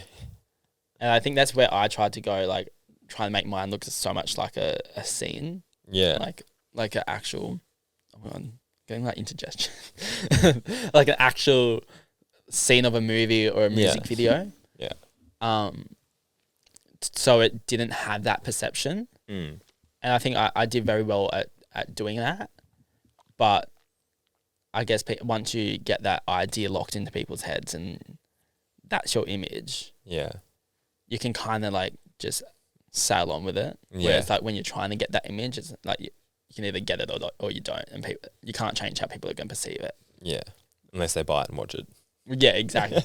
Exactly. Then they've got their own perception of exactly, what it is. But like how you perceive it could be so different to how someone else does. Yeah. You know, for what would be classy to you could be slutty to another person. Yeah, it's so different. Yeah. You can't please everyone. You cannot please everyone. Think about how many Billy Barkers are out there in the world, like in different people's minds. Like how many versions of you exist. That scares me. Because like I'm so present and aware of the person I am now. So like the fact that someone else could think of me so differently and that's not the person I am. Mm. Like Is it other people's opinions of me is none of my business? Yeah. I love what you think of me is none of your business. Exactly. We were saying, so I feel like you're a bit of a perfectionist when it comes to doing things, obviously with the sex tape and parts of like your marketing and stuff.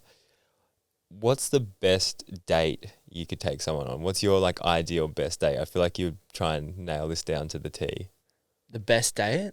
That you would take someone, like if you were taking someone on a date, what would be your go-to?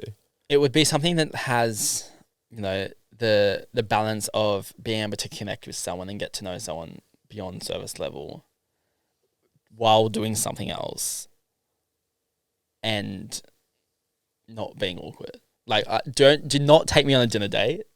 Yeah, never for a first date, man. It's too full on. Like just staring at someone. No. Like, see, I love a walk. Like just going for a walk with someone because you can get into into a conversation, but you don't actually have to feel like you're giving your full attention to someone. Like you don't have to feel like you're sitting there like looking at them in the eyes and really taking in what they're saying. Like you can, see different scenery and walk, and you're not fighting them, so it doesn't feel awkward. Well, it gives you more like processing power in your brain because when you're walking, you're not conscious. Well, you're not seeing their reactions on their face. So when you see someone react to something, no matter how they react, you then think about that reaction. And then it takes you like a millisecond to process that. Yeah. Why you're trying to say what you're trying to say. When you don't have that, and you kind of like, obviously there's lots going on a walk, but you're not actually focused in on anything. You kind of floating through, and then you can actually be a lot clearer with your thoughts. Yeah, I think but a lot of people think like a walk is such a what they call it, like a low commitment date or a low value date. But I love it. I think it's so good. Or going for a drive somewhere, and doing like a hike or something. Like I love those kind of dates. I think that's good. That cuts out the herd pretty quickly. If you like, do you want to go for a walk? I'm like, that's a low value date. I'm like, well, you're not my person then. Like, you know what I mean? Like, it just cuts the shit pretty quick. Whereas I went on a date the other night and went bowling. And I was like, oh, why does this person want to go bowling? And I was like, whatever, it'll be fun. I'll just do it. Like, you know those dates you go on that you don't actually know the person. You haven't talked to them. Yeah. They've just asked you out and you're like, okay, like I'll just go. I did that and then I was like, fuck, like, especially going bowling with two people. Like, one's like bowling the ball. The other's sitting back, like, waiting for their turn. And you're not really chatting. You're not chatting. You're not. And you got, like, maybe 3 words that you exchange when, like, swapping sides. good bowl. Yeah, thanks. Good bowl, yeah. That was a shit. That was a shit one. And I was just like, oh, like. That's like a friend date. That's like a friend date. And I was like, it's like a friend date and you've got stuff you got to do on your phone while you're in between the bowls. Like you're posting between goes. Yeah, like. It's like a 4-person. Can imagine going go-karting or something. Like. Like I feel like you know pretty quick as well when you go on a date like that or when you meet someone, especially like within the first 5 seconds. Yeah. I you know. 5 seconds. As soon as you hear their voice and like you give them a hug, you feel the hug. I really know. There's like those little things, but they go so far. Like you can tell so much by, like you say, like just what their voice sounds like, how they give you a hug, how they, like what they say to you when they first see you, whether like. I find it really hard though. I create a perception of people in my head. We all do, yeah. Before, like, if I'm chatting to someone before I meet them, and it's very different to. It's always different. It's so different, and then I get let down. I'm like, oh, so do you build them up in your head of kind of like I imagine them to be the perfect person that I want them to be. Yeah. And like I'll start thinking about, oh my god, like this person would be so fun to date. Like we can do this, like do this, like just imagining.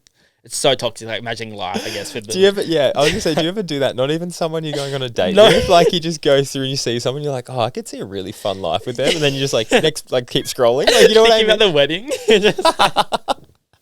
You're like, fuck, like the wedding would be so good. Like we look so good next to each other. Like our kids. Like oh my god. and then like you get to meet them and they're not that person and they're not the way that you think they are, and then you get let down and you're like, oh, it's a bit of a Yeah, bummer. but you're just putting an expectation on what you think they should be. Yeah. Like you said before, it's like perfect person. I'm like, there's no such thing as a perfect person, and your idea of what that is always going to fall short. And you know what fucks with my head? It's like your idea of a perfect person could be someone, and you find them and you think they're your perfect person, but are you their perfect person? Yeah.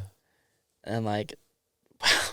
Also, as well, like if like the whole idea of perfect, like I used to always say to people, they're like, oh, what kind of girl do you want to go for? And I was like, one that doesn't need me, like one that's so busy that she doesn't need me to like entertain and be like everything. Because I felt like I had a few relationships where I was like, what are we doing? What's happening? I was like, whoa. It's like, I love being by myself and doing my own thing, and I love someone that can complement that. Yeah. But then I was always like, I want someone that's too busy. And then I met this girl and she was like really busy. And I was like, not that busy, not that busy, not that busy. So it's like what your idea of perfect is. Yeah.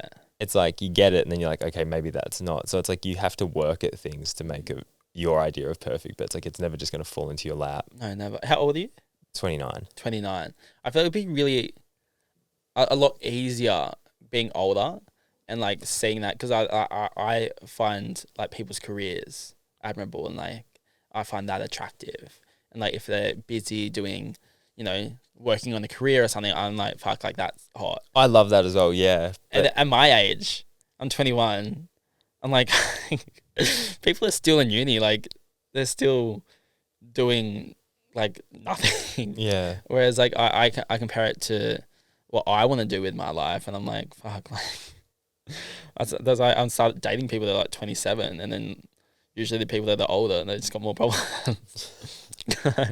I do know what you mean though when you see someone going after what they want. Like it's super attractive. When you see someone driven, you're like, I get behind that. Yeah. But I think when you find like that right person, like the both of you should be able to build that together. Yeah. It's like, how do we work this so we can both build off each other and actually create like something together? Yeah. Instead of two individual people working their ass off. Yeah. And then kind of coming back and forth now and again.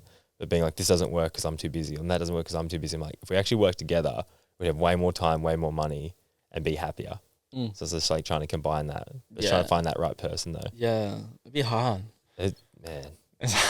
Dating, especially now with like you go on like dating apps and it's overwhelming. Oh. Like it's overwhelming how many people are on them, and like how easily you can just meet up with someone.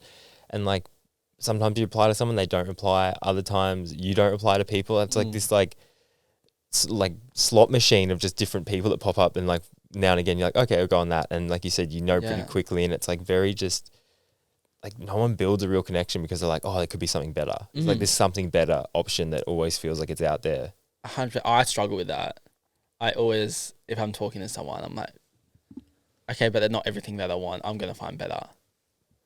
And it's so toxic. And I get inside my head and I struggle to commit to someone because I'm like, it's going to be someone that's better. Like, but I feel like then that I just haven't met the right person if I'm thinking like that. Yeah. It depends what in the ways of how you think they're going to be better. Probably just need therapy. But it's like, yeah, I guess you just have to look at like is it better in like better communication, better at like showing up at certain times, or better at like certain things, or like sometimes people can just be shitty kind of people and haven't learned what they need to learn. But I guess other people that are actually trying, it's like not making it toxic by being like, oh, you could be better. Like, I'm trying to be better. Help me be better. Yeah, and it's just understanding other people's love languages. Like, it's so big. I was just talking to someone and our love languages were so different that I felt like I wasn't wanted. But that's just how to them, they were showing me that love and affection, but it wasn't the way I needed it. Yeah. So I didn't feel like I was getting what I needed.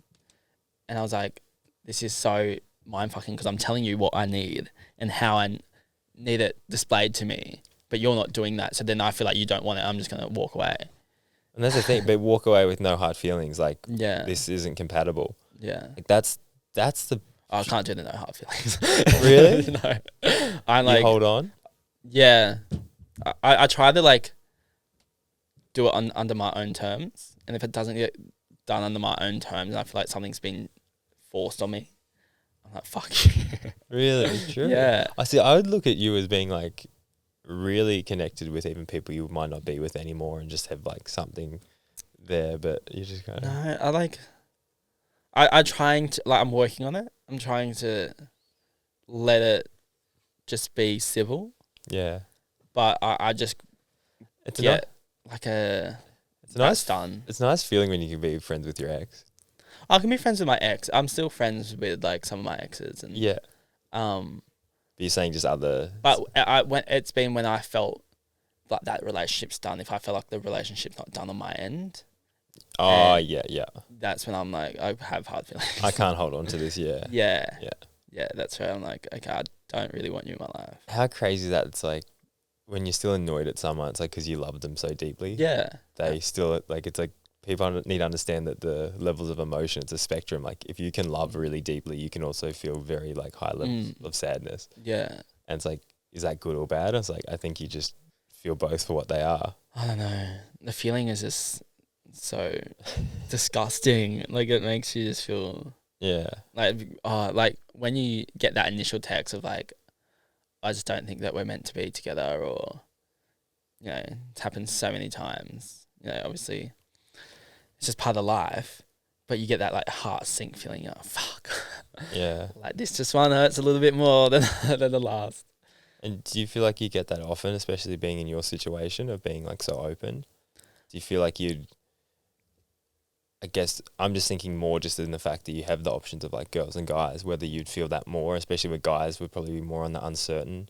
Like you said, that guy left you and then went back to his girlfriend. Like that, I feel like that probably be more common than obviously a girl leaving me and then going to get with another girl. It's I don't know. It's a hard feeling to like go through, and I don't know. It's different for every person and how I feel about it. Like, it depends. Like, obviously, I try to connect with someone so much because I look for a deeper connection, and I'm trying to find a I don't know what the word is, but like something that's deeper than just surface level or just hooking up. Yeah.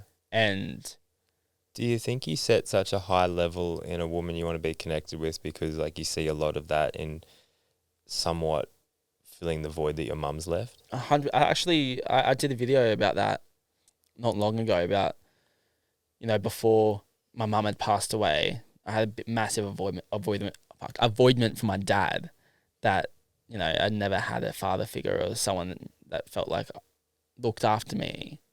So I'd look for that in a guy. But then when my mum passed away, I'm missing this whole feminine energy and this caring energy that my mum would give me, and that love, that I look for that in someone that can, you know, not replace it because it will never be replaced and no one will ever fill that void, but to supplement and make it a bit easier, I think, which has made me a lot more picky. Yeah. Yeah. If I wasn't picky enough before. You're like, yeah, no, I see that. It's just, like you say, it's crazy all the different things that come into influence your decision and like why you want, and you like goes to that really deep level, and it's just like, my mum was amazing and I know what that feels like to be properly loved by someone and connected with someone. Like, I want that again. Yeah. I think my mum was also so openly, like, just openly loving. Like, if you knew my mum loved you, like, she would tell you, she would show you, she was just the most beautiful person ever. So when I don't find that in someone else, or like I don't find them showing me their love, it's like I get inside my head and I overthink. Yeah. and that's where I would rather push away. And Well, that just comes back to the walk away. conditioning in your love language of how Yeah. that's how you show up. Yeah, That's how you feel love. exactly.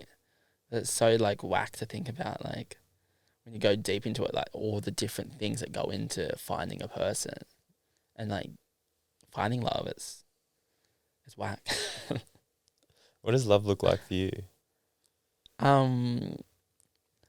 It looks like something that's easy, something that doesn't feel forced, something that just feels like I can be alone, but they're with me.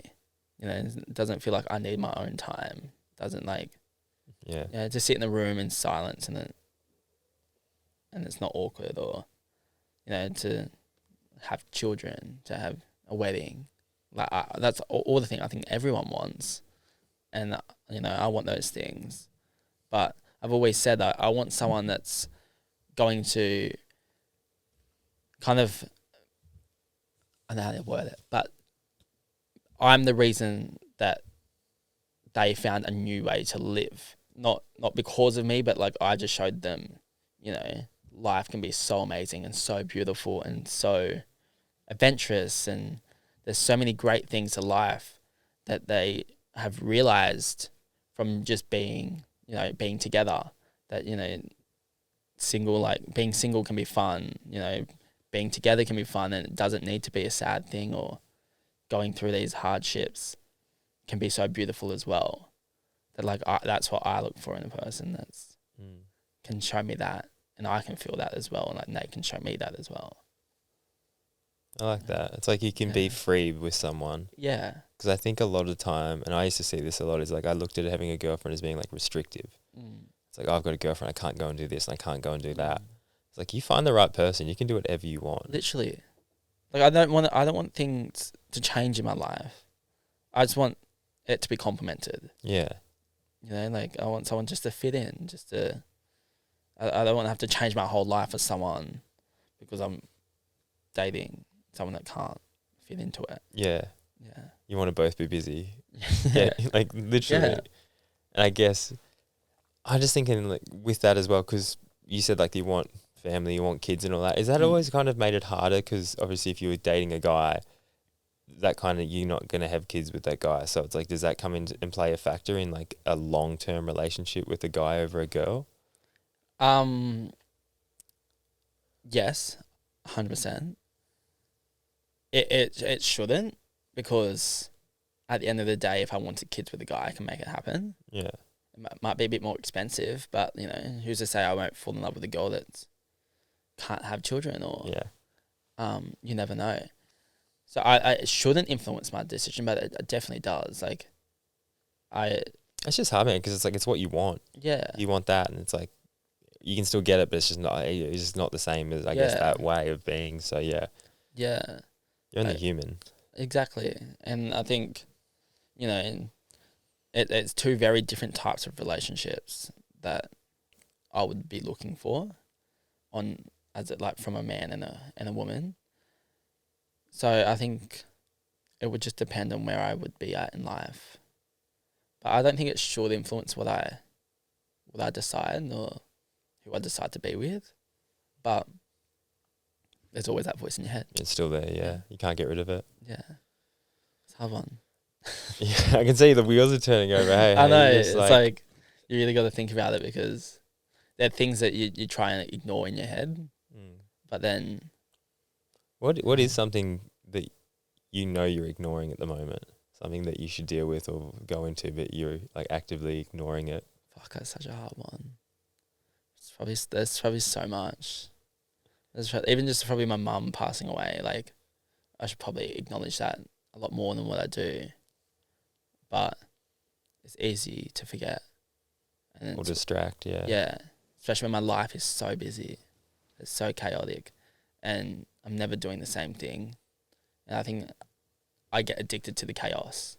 Like, especially like, I think there was a point in my life where I had moved homes, I think 9 times in a year and a half. And I was just moving, because I was just never happy with where I would settle. And then that's why I came up here, because I was like, I love it up here, but I need to stick to a plan and need to stick to staying in one spot, because it's just it's running away from your problems, I think. Yeah, distracting yourself. Yeah, I think so. I had a friend, her dad passed away, and she distracted herself with like sports and like school and friends and everything. And you wouldn't know that she actually like was still really cut up about it. Yeah. This is like years later. And she's like, I've just been distracting myself. Yeah. I haven't felt the emotions I had to feel. Yeah. And then she did feel them, and then like obviously grieved and went through it, but it was so delayed. Yeah. And it comes in waves. It's a roller coaster. Like the first few days when it all happened, I'd literally just stare into the wall and just be like, what the fuck? Like, it's gone, and just cry. I was just crying. But then I guess the longer it goes, it doesn't get any easier. You just find easier ways, and you become stronger in the ways to deal with it. It still feels the same. Yeah. I heard the saying of grief is like a stone, you know. When you first go through grief, it's really heavy in your pocket. You know, you keep this stone in your pocket, and over time you get stronger. And it's still there, but it just feels a bit lighter. Yeah. And you're also going to get more stones throughout your life. Exactly. Just going to keep filling up those pockets, hey? Exactly. You know, some stones mix together and it pulls out emotions from something else, you know. Yeah, it kind of hits a nerve again, and then something else comes up, and it... Yeah, dude. Yeah. No, it's crazy. You always would hope and imagine that like you'd be really strong in moments like that. Yeah, I was way too strong. I spoke at my mum's funeral. I wrote her what was it called? You know, the eulogy. Yeah, I wrote that, spoke it, you know, said it with a smile the whole way. It was like 2.5 pages long. Spoke about stories of my mum at her funeral. I was so strong. I probably cried maybe once at my mum's funeral. But that was because I wanted to do that for her. I wanted to celebrate her. Yeah, and I wanted to be strong for her. And I was like talking to her. I was like, just give me the strength. Just give me the strength. But yeah, I had a lot of people come up to me like, are you okay? Like, you seem way too okay for like to be okay. And I was like, yeah, I'm fine. Like I just got to deal with it. Like, there's nothing else I can do. Yeah, you got to be strong, man. Yeah, I was just like, I can't just crawl into a ball and forget like life exists. Like, I still have to function. Life still has to go on. You know, it doesn't get any easier to deal with, but yeah. You're better at dealing with it. Yeah. Do you know who Jordan Peterson is? No. He's like a speaker, podcaster, psychologist, and he brought out a book, and one of the chapters was who do you want to be at your father's funeral? And it made me think about it, because I know when I was younger, I was like, if my parents ever passed away, like they traveled a lot, and it was like back in like the late 90s, early 2000s and stuff. And I think like when like they had like the terrorist attacks and stuff, I was like if ever a plane, like I would always think about them that they'd been in like an accident or the plane would crash, because Dad would like, they'd just fly all the time. And I just got this like, obviously seeing that as a kid, you're like, oh, like it just seemed like planes crashed and bad things happened. So I kept thinking about like what I would do if they both died. Yeah. And I was always just like, I'd run away. Like I'd just run away. I'd like leave and like go and just be alone. Yeah, right. And that was just my like a reaction. And then as I got older, and then I heard that thing about like, who do you want to be at your father's funeral? It's like, you want to be strong. Like you want to be, you've got to replace who that person is. Yeah. And once I realized that and went, that's who I need to be. I can't just run away from my problems. I can't just hide from this. Like you've actually got to feel it. And people don't want to do it because it sucks. Yeah. But if you, like you said, you can be that strong person to stand up, get strength from your mum and actually celebrate her life and be there. Like how empowering is that to all your rest of your family who's like, you should be the most distraught person here and you're the strongest, so that gives them strength to then show up. And that was literally what my family was saying to me. Yeah. Yeah. It's a hard thing to fathom of what you will be like when it hasn't happened. But I guess when it happens, you just turn into power mode. You're just like, it's got to get this done. That's got to be the backbone to the family. So, but you never know. So many people don't know how they will deal with the grief. But it's just a natural response, I guess. Yeah. Yeah. I normally ask people at the end of the show how they want to be remembered. How do you reckon your mum wanted to be remembered? I reckon exactly how she was remembered, as the most caring, loving, beautiful person. She was like literally like our family's backbone. Like everyone just loved my mum, and she was so loving and just such a beautiful person. She loved her fucking crystals and such a natural like healer. She was like chamomile honey. Like we have a running joke in the family, if anyone's ever sick or hurts themselves, just like some chamomile tea and some honey will fix it, because that's what mum would always say. Yeah, I think exactly how she was. I think that's something I really look up to with my mum, because I think she was remembered exactly how she should have been and wanted to be. Yeah. How do you want to be remembered? Similar to that, I'd say. Yeah, I just want to be, I don't know, yeah, I guess exactly the same.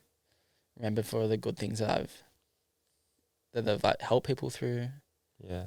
And just kind of iconic, to be honest. Stand out. Yeah. I kind of want to stand out.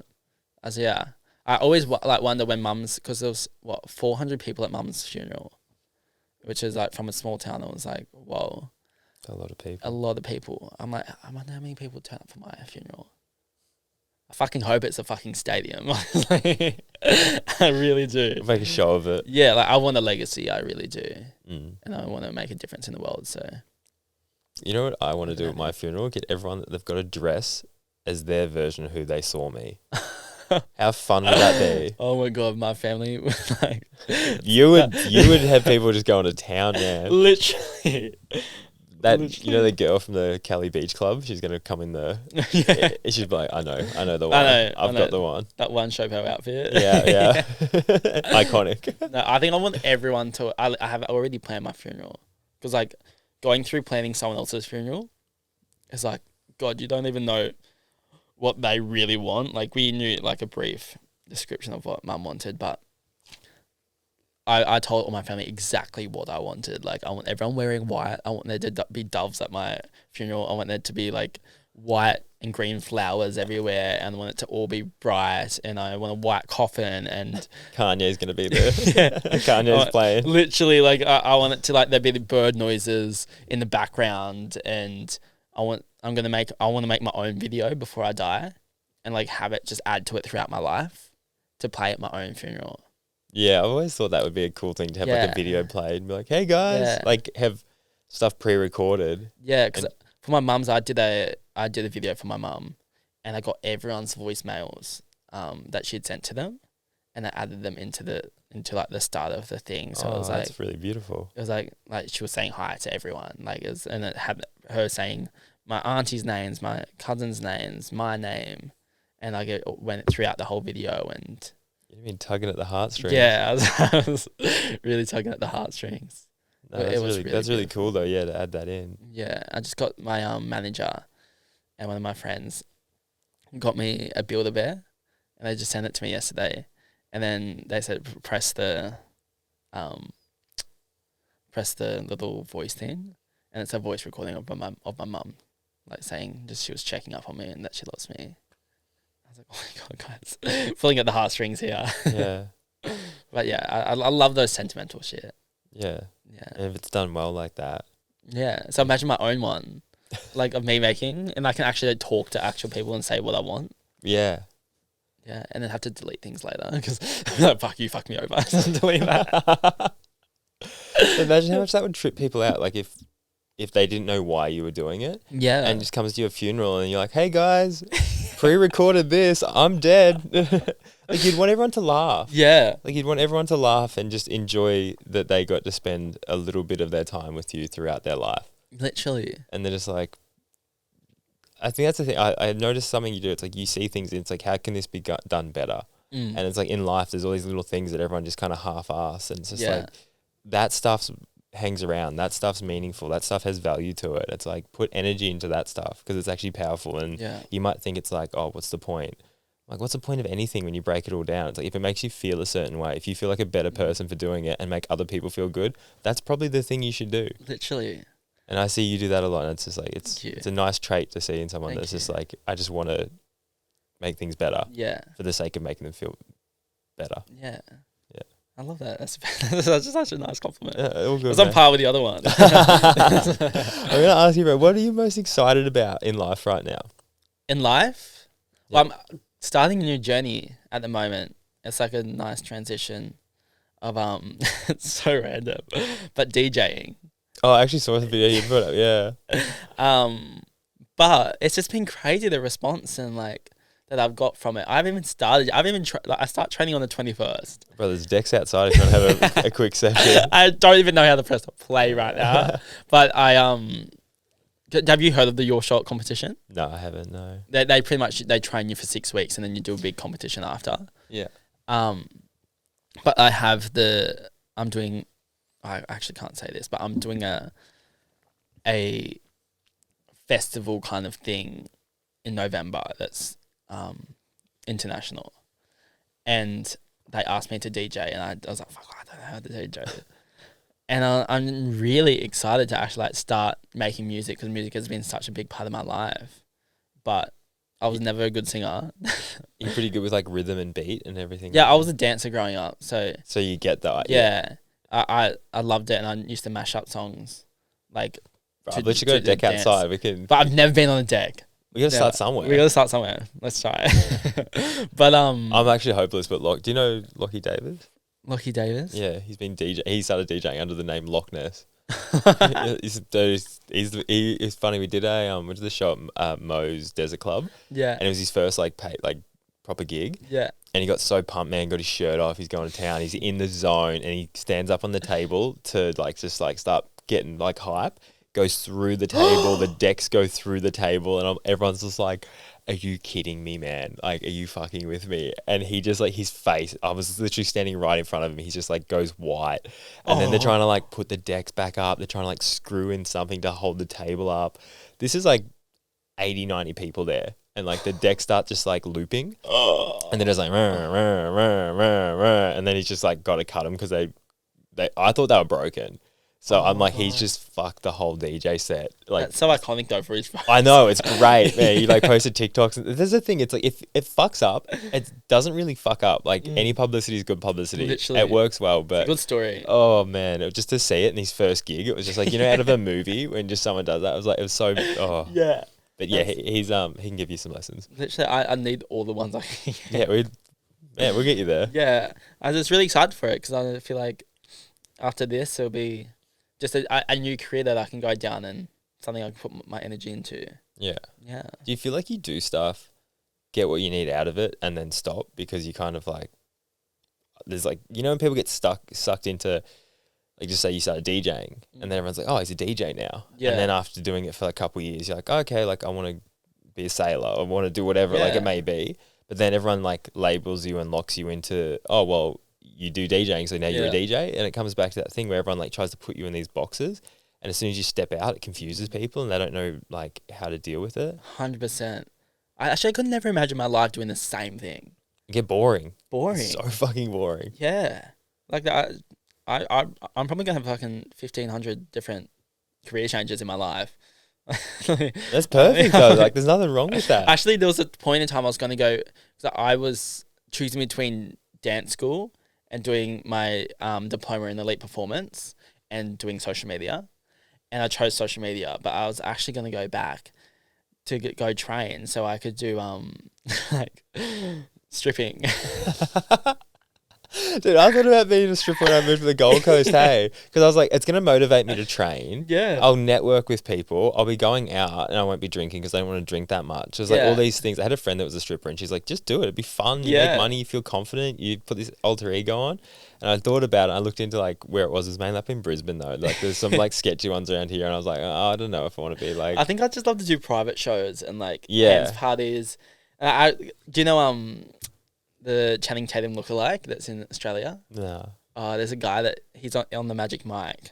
I know who Channing Tatum is, but like not the. There's a guy that literally looks exactly like him and is a stripper, and he does videos on TikTok about like how much money he makes. Yeah. And anything with money just like interests me so much. Like I'm like I just want to make so much money, and I was like, fuck, like this would be such a fun career. Maybe I'll just do it for a little bit. I'm young, like, why so not? Yeah, why not? it's gonna get ripped. Yeah, but it would motivate you to get Yeah. jacked, hey? Yeah. So I feel like maybe that might come in the next few years. Imagine DJ stripper. Triple threat. Yeah. What can the third thing be? Bartender as well. Bartender. But then the thing, man, it's like you said, it's just, why not? Like, why not just give it a crack? If you go into it and you hate it, you don't have to keep doing it. If you love it, you'd probably enjoy it, have some fun for a few years and go, okay, next door, let's go through that, see what that feels like. Exactly. People get so stuck in this one rut of being and living, and they go through it for their entire life and then get to the end. It's like, well, I didn't really do much, and now I feel fucking pretty depressed and sad about that I can't actually do it now because I've gotten so old. It's like, don't have those regrets when you're older. Literally. So I'm excited for it. Yeah, I'm pumped. That's it sounds like it just sounds fun. Yeah. Sounds like you're just going to have a fun time. 100%. And even like, I got my own podcast coming out in next month. Yeah. And we're going to start recording out of the nest. I'll talk to my manager about it. I think you send a photo, you're like, this is not so bad. Yeah, so I'm excited to see where that goes because I'd love to get into hosting and like doing more, hosting events, and even like I'd love to like host a reality show. That'd be sick, or a game show. That'd be fun. Yeah, I see that. I can see you playing these roles. Yeah, you have the personality to fit into them, so it's like just where you do end up with it. Just never know. Could be an actor one day. Try out. Why not? Never know. I got 2 more questions for you, and then we'll wrap it up. Yeah. But what are you scared of? I'm scared of commitment. That's like probably the biggest thing I'm scared of. I don't know why. I guess, probably my career always changing. Everything's always changing in my life. So like committing to something. Do you think you're scared of committing to something because, if you commit to something, you can lose it? Probably, yeah. Yeah. That's probably definitely a factor. It comes back to you obviously dealing with a lot of loss. Yeah. I hope it wasn't that deep of a question. No. People probably say sharks or the thing I noticed, because I always ask it, and everyone like that's their initial thing is like the surface level. Yeah. It's like whatever, the dark or whatever it may be. Yeah. And then you go like, nah, like what actually scares you? And then normally something comes out that's like, that's real. Yeah. Probably commitment in like the ocean. Being out in the middle of it. Yeah. Like at night and there's nothing around you, hey? Nah. I could, like, as soon as I can't see the floor or the bottom of the ocean, I freak out like sharks. I was talking to my friend about this, and he said if he's out in the middle of the ocean, he's like, I'd just swim down as deep as I could and just like end it. And I was like, you don't think you just try and float there? I thought he like for fun. No. I'd probably do the same. Because he'd be so nervous about like a shark coming to get him. He's like, well, I'm going out on my own terms. I'd rather drown than get eaten by a shark. Yeah. No, literally. But imagine if you swam down and like as you're like floating up, filling up with water, you see like a helicopter just like cruising over. You're like, fuck. Literally, you'd probably do that as soon as the helicopter would come. No, that's literally my biggest fear. Next one. If you could go back and teach younger Bill a lesson, what would that lesson be? It'd probably just be like everything will be okay. Everything will be fine. And it's gonna work out. Because there's, I used to be so scared of not making it or not doing something with what I had, that the thought of that not working out just freaked me out so much. I used to stress I have notes of like diaries I used to write in, be like, I just want to be able to do social media for a living. Like, and if I don't get to do this, like, what's my purpose in life? Like, I don't know what I'm meant to do. And thank fuck it worked out. Thank God. But yeah, I used to worry about so much stuff. Even like, I remember I rented my first very own apartment, and I was so scared. My rent was $440 a week. And I was like, fuck, like, I'm so scared. Like, I'm not going to be able to pay my bills. Nothing. Like, I'm going to be poor as fuck. Like, I'm not going to be able to do anything. I literally signed up to DoorDash as just, like, a backup option. Because I started doing social media full time as well. As a backup option in case I couldn't pay my rent. And thank God I never had to use it. They actually automatically deactivated my DoorDash account. But now, like, where I am now, like, I'm living by myself. My rent is a lot more than $440 a week. And I have the most beautiful apartment right across from the beach, brand new, and I'm able to afford it. Like, Yeah. I wish I could spend $450 a weekend right now. But yeah, everything will be okay. It will be fine. Yeah. It'll be Trust the fine. process. Yeah. When things don't go the way you think they should go, just realize that it's like they are actually going the way they should go. They're just trying to show you that. Exactly. Just takes you longer to realize it sometimes. Yeah. Exactly. All right, Billy Buck, before we go, where would people find you? Like, where, if they were looking for you, where's the best way to find you? Find me everywhere at Bill Barker. Everywhere else. everywhere, TikTok, Instagram. What's your tag? I'll put it in the show notes. Bill Anyway. Barker. Bill Barker. With 2 R's at the end. Bucker. Bucker. Bucker. Yes. You can find me there. What's that? I said you can find me there. Find me at the. All right, dude. Well, thank you for the chat. I really enjoyed it, and Thank you. yeah, it's nice to just, like I said, talk to someone that's very just open-minded and very self-aware enough to know what they want and Thank then be you. fine with that. Because I think a lot of people hide that because of their own fears and insecurities that they go through, which it's all just in their head. Yeah. And once you realize and jump out of the plane or get on the stage or 100%. do the thing, you're like, oh, that was all just in my head. Fine. It's all good. Thank you so much for having me. Such a good chat. No, Not the longest podcast I've ever done. I was gonna say, good 2 hours, bro. 2 hours? Yeah. Shut up. That's a. That's the I might do a double. I was thinking about this the other day, and it's gonna be. I want to ask people because I put out podcasts that are 2 hours before, Yeah. and people are like, oh, 2 hours, it's way too long. But Yeah. then they'll listen to them, and they'll be like, dude, that went so quick. Yeah. And they'll be like, I love that because I might even just release this as like a 2-part Yeah. because I know a lot of people see 2 hours and like, oh, that's so long. But like, if you're doing something you enjoy or listening to something you enjoy, wouldn't you just want to keep listening to that? Fuck, I can't believe that's been 2 hours. Yeah, it's a time portal. I don't think I've had 2 hours not touching my phone for that long. Besides sleep. It's a cleanse, bro. It's a cleanse. Yes, it is a cleanse. Sick, bro. Oh. All right. Well, appreciate you, man. Thanks for coming on. Thank you for having me. Cheers, bro.